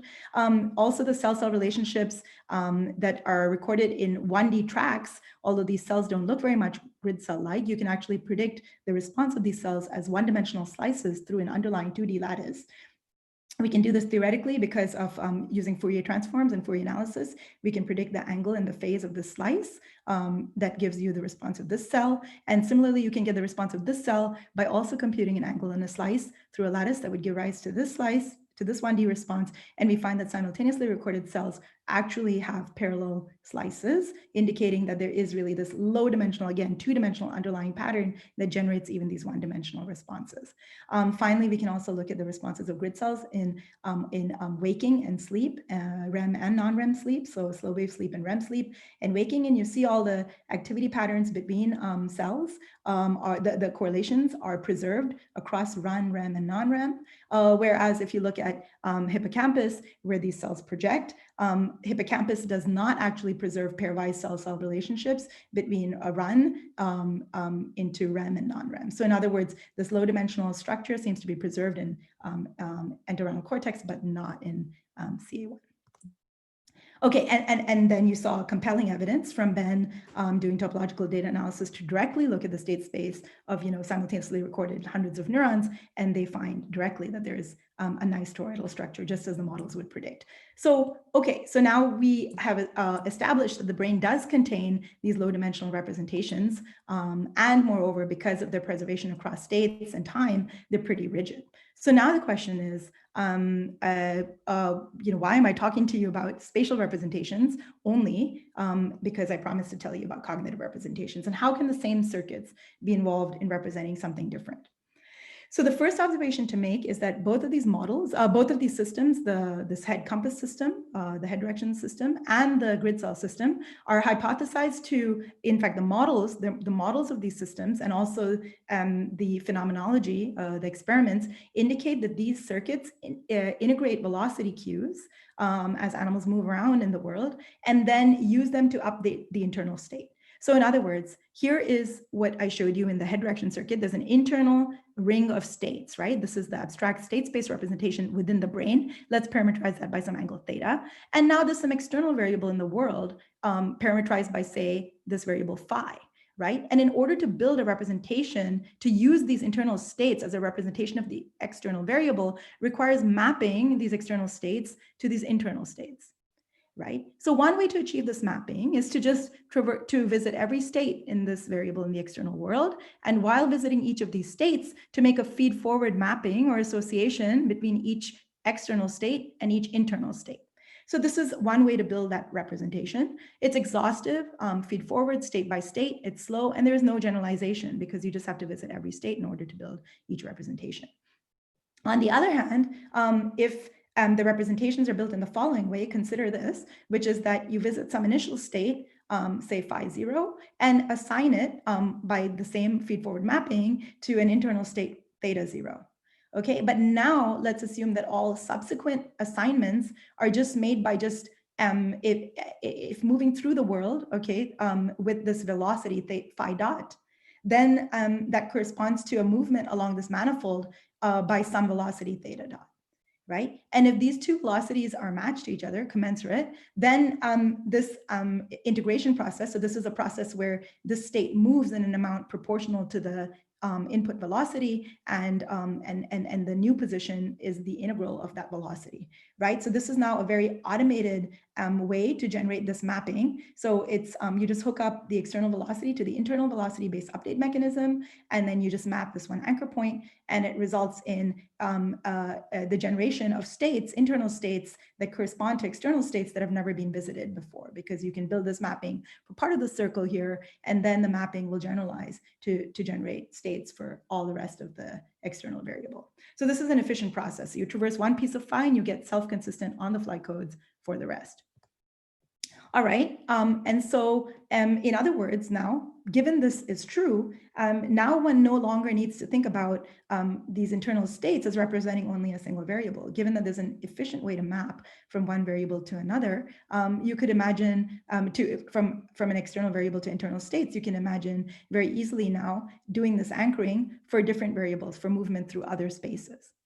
Okay, so in fact, the neural data and the psychological data seem to indicate that the same circuits are reused for representing cognitive variables that are not just spatial. So this is an example of entorhinal grid cells responding not just to one's own position as one moves around in the 2D world, but to the position of the gaze as a monkey's free viewing a visual image. And so this is, so there's a velocity signal, which is eye movement, which, presumably the animal could be integrating through its grid cells to now generate a grid cell-like code for gaze position.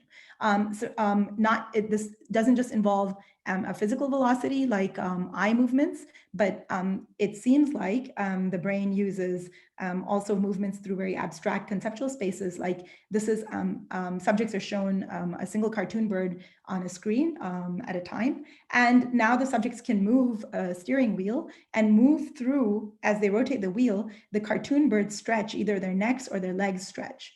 And so it's this two-dimensional parametric space that parameterizes this drawing of the bird.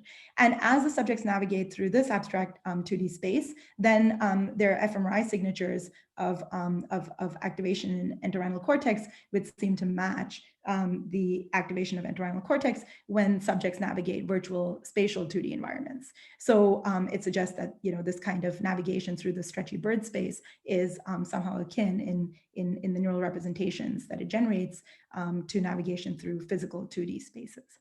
And finally, if animals are trained to depress a lever, which then causes a tone with a single pitch that then changes in pitch, and then asked to release the lever, they're rewarded when they release the lever at a particular pitch.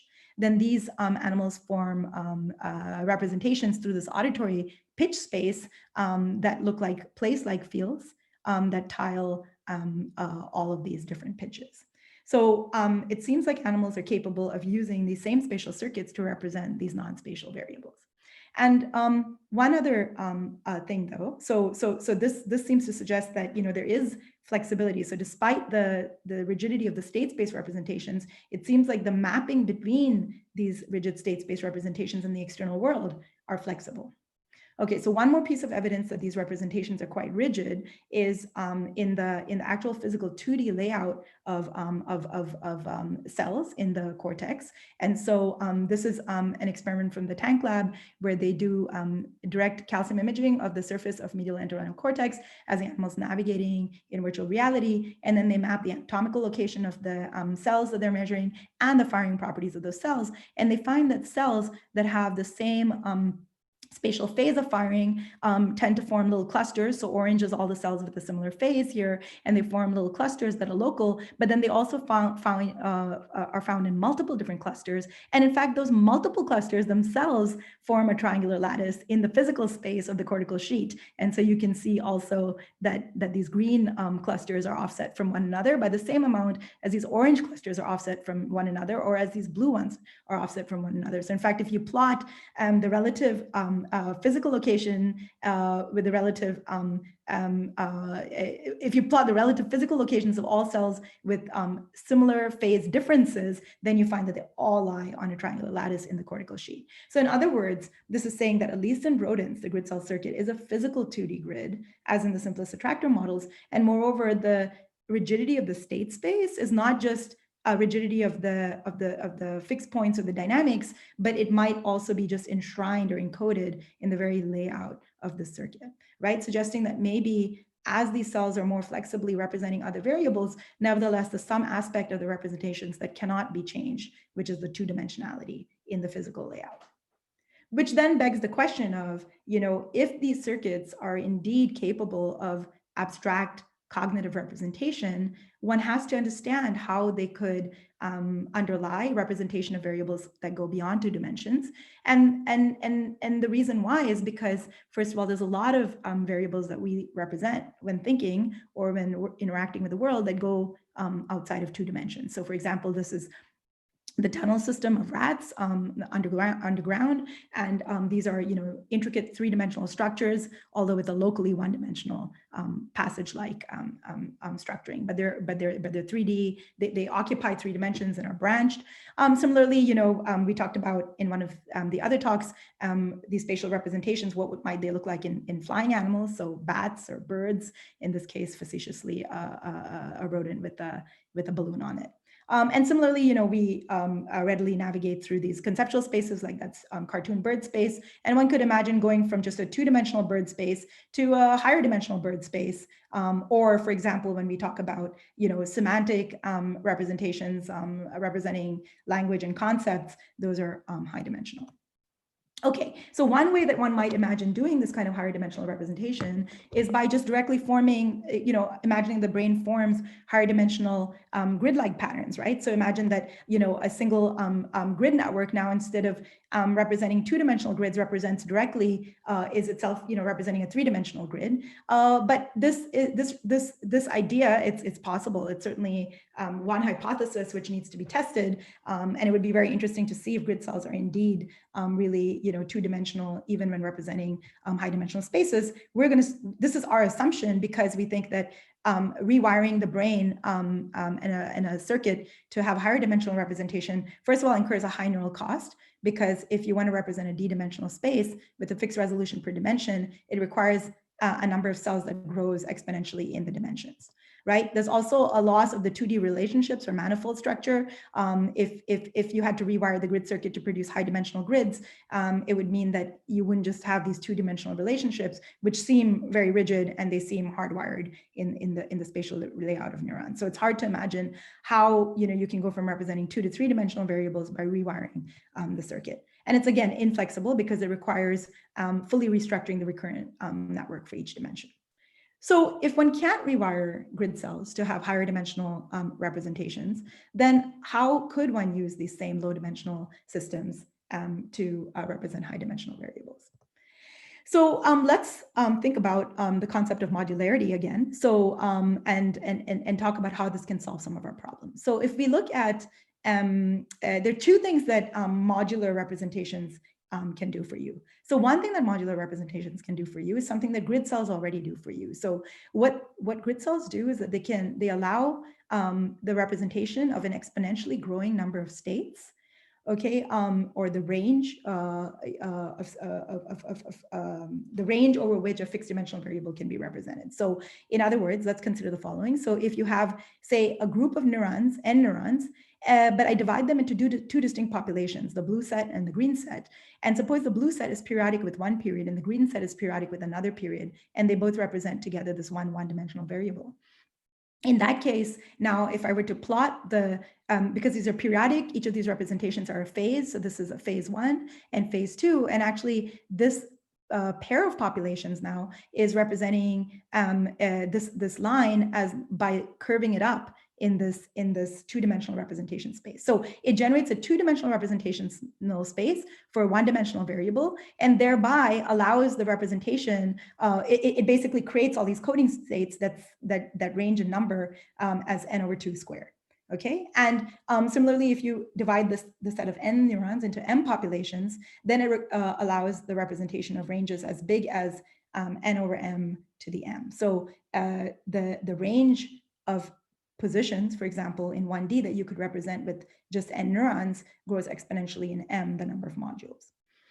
Right, so then the other way that you can use modular representations is by representing higher dimensional spaces at fixed resolution and fixed range. So one way to do that is, given a group of n neurons, you can now you can divide that into, say, 3 subsets and let one subset represent one dimension of the variable, another subset represent another, and a third subset represent a third.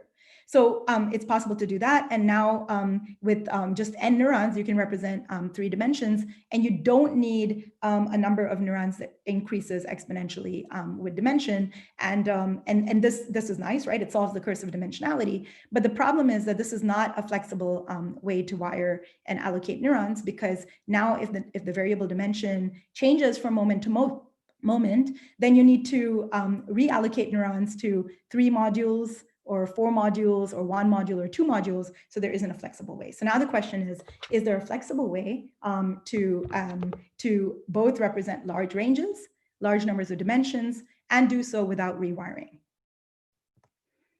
So this is the idea then. So our proposal is that it should be possible to represent high dimensional spaces using just 2-dimensional grids.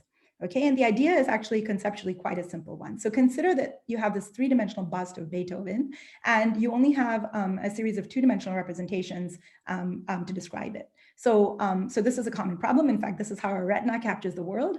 So the world is higher dimensional, it's 3-dimensional, but we capture it with 2 dimensions. So in fact, the world moves in time, so it's actually 4D, and we capture it with a series of snapshots. So if you have enough two-dimensional projections of this three-dimensional bust, it is actually possible to reconstruct the full three-dimensional variable. So the idea that we propose is just the same. So the idea is that now if you've got these grid modules, each one is an invariant two-dimensional representation of whatever velocity signal this module receives. So let's assume that the world, the variables that are being represented are n-dimensional variables, and the n-dimensional variable is now projected in some random direction, and then that projects to module 1. And there's another random projection from that n-dimensional space into module 2. So it's an n to 2-dimensional projection for each of the modules, right? And so basically, so given now, say this 3-dimensional variable, which is this rat's position in 3D, one module represents one projection of that rat's position from 3D into 2D. And the other module, this red module, projects the 3D position along a different angle, right? And now the idea is that these multiple modules simultaneously now represent all of these different dimensions by working together. Now, the thing that's non-trivial is that previously grid cells, I talked about how by having different periods, they can enable a large representational range for a fixed dimension, right? And now we're talking about how you can represent high dimensional spaces with these two-dimensional modules. Now, can these multiple modules simultaneously resolve the ambiguities that come from both periodic representations, this periodic ambiguity, and then this other ambiguity, which is, the projection from high to low dimension? And the answer is yes. If you have a sufficiently high dimension, a sufficiently large number of 2D grids, then you can represent both sufficiently high dimensions and represent, positions uniquely over a large range in each dimension. Okay, so let me give you the example. So if there were just one module over here, so if there were just one module, and then you construct a 3D position as a projection onto 2D for the module, then if you look at the neural tuning curves of cells in one module, they're just going to look like these projections of a 2D grid, right? Because the third dimension basically is just projected out. So if the animal moves in the third dimension, the response of this module is invariant. So you get these tuning curves that look like bars. But on the other hand, if there are two modules, then you start and you compute the, if you decode based on both of those modules, it's possible to get a better estimate of position. And as you add 3 and 4 modules for this 3-dimensional spatial variable, then it's possible to uniquely decode position. Okay, so that's the case. And now it turns out that and then one can predict something about 3-dimensional tuning curves. So if there were conjunctive neurons that sum the grid activity across multiple modules, then those conjunctive neurons would actually have these kind of punctate, locally punctate fields that look quasi-periodic, but not quite periodic, possibly like observed in flying animals, like in bats. Okay, so that's the prediction. And moreover, if you add some noise in the representation, it starts looking messy and similar to bats as well. Now, what's interesting is that, for any given fixed dimension of the external variable that's represented, say a 4-dimensional variable represented by some number of modules, then it's possible for this 4-dimensional variable to be represented by, modules in number from 4 to 9. So any number of modules. So it turns out there's a unique representation for any variable in dimension 4, as long as the number of modules is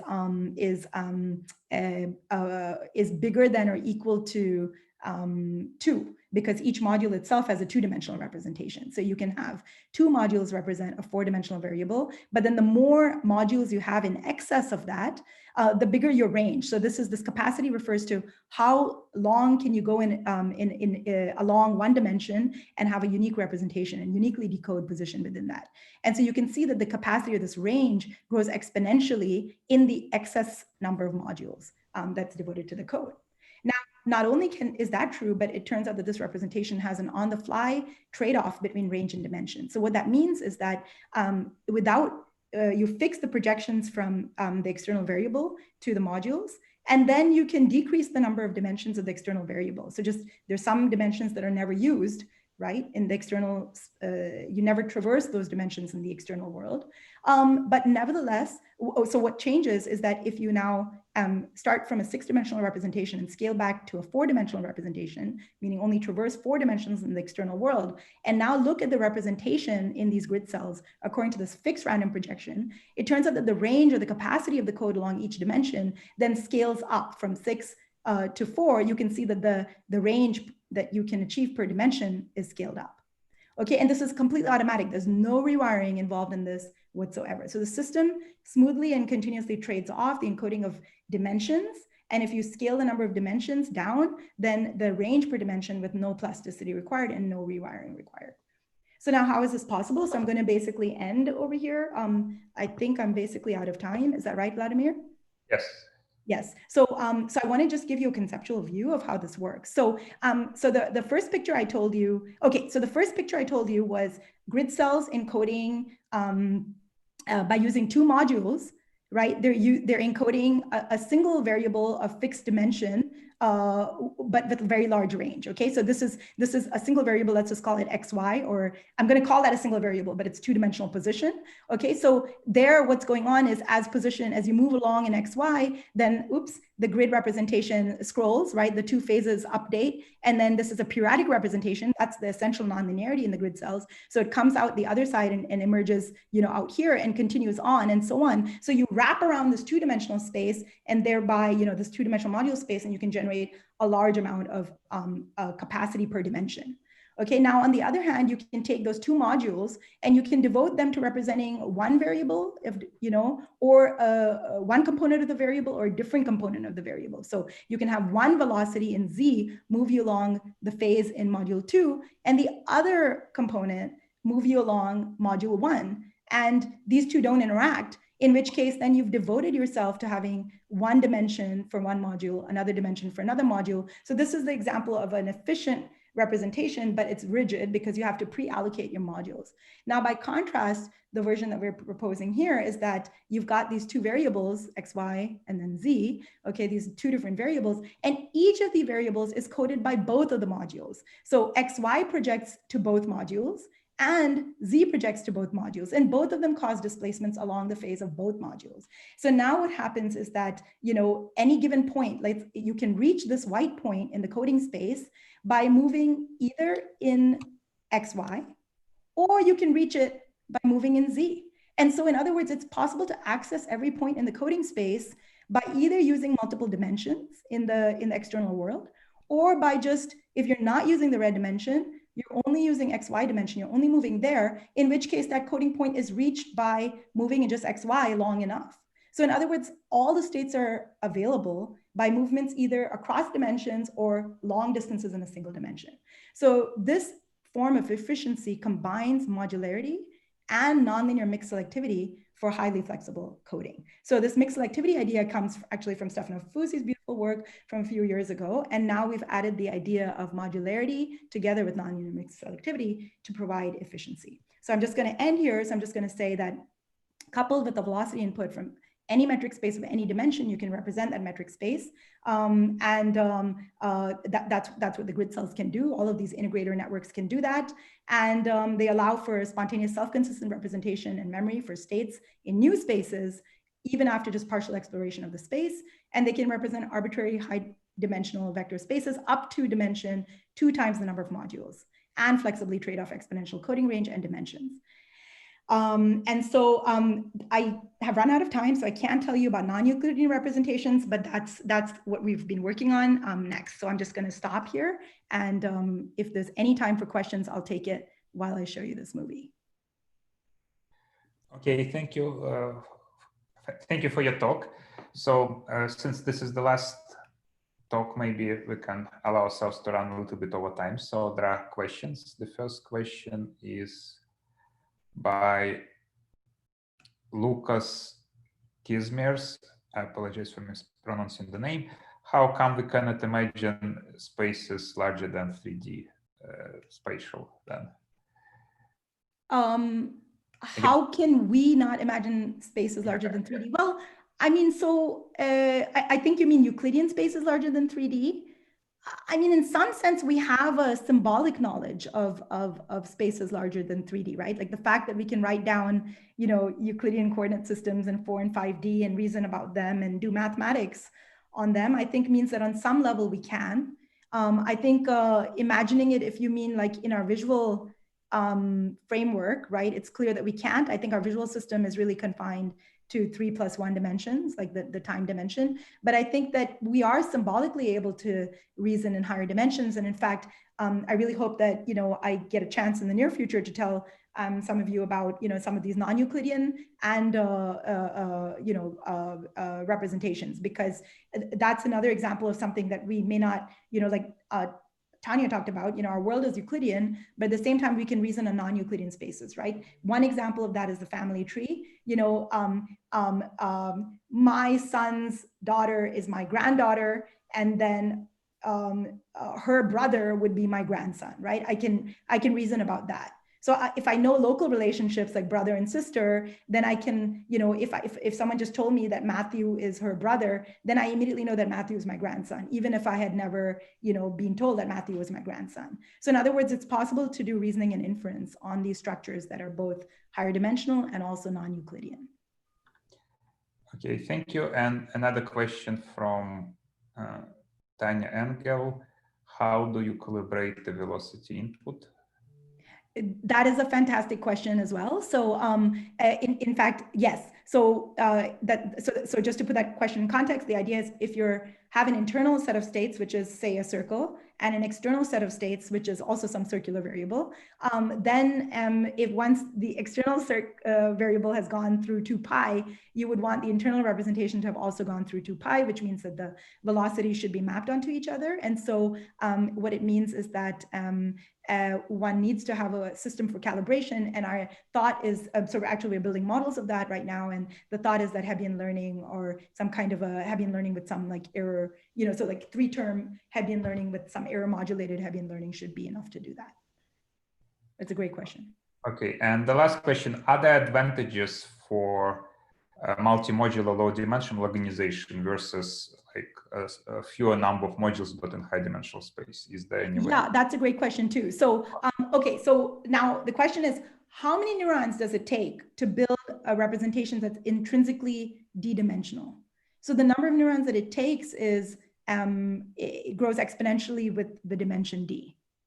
So it's very costly. So already to build a 2-dimensional system, so there was one question actually that was asked after Ben's talk, and the question is, why do we have so many neurons, like 2,000 neurons in the head direction case, right, to represent something like a 1-dimensional variable, because it really looks like it's 1-dimensional and nothing more. Similarly, the grid cell, each module has about 10,000 neurons to represent 2-dimensional space, right? So first of all, you can already see that in going from head direction, you go from 1,000 neurons for 1-dimensional variable to 10,000 neurons for a 2-dimensional variable, right? So the cost grows very fast, the higher the intrinsic dimension of the representation.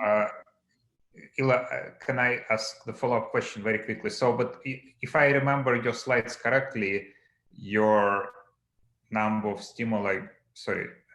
number of states grows as power of m being the number of modules. Is that right? Yes, correct. Yeah, I will just pull that up right here. Yeah, exactly. Exactly. So yes, indeed. So if here it is. So if you have a fixed dimension, then the range grows with m in the exponent. So you have n total neurons. So that is not growing, right? That's fixed.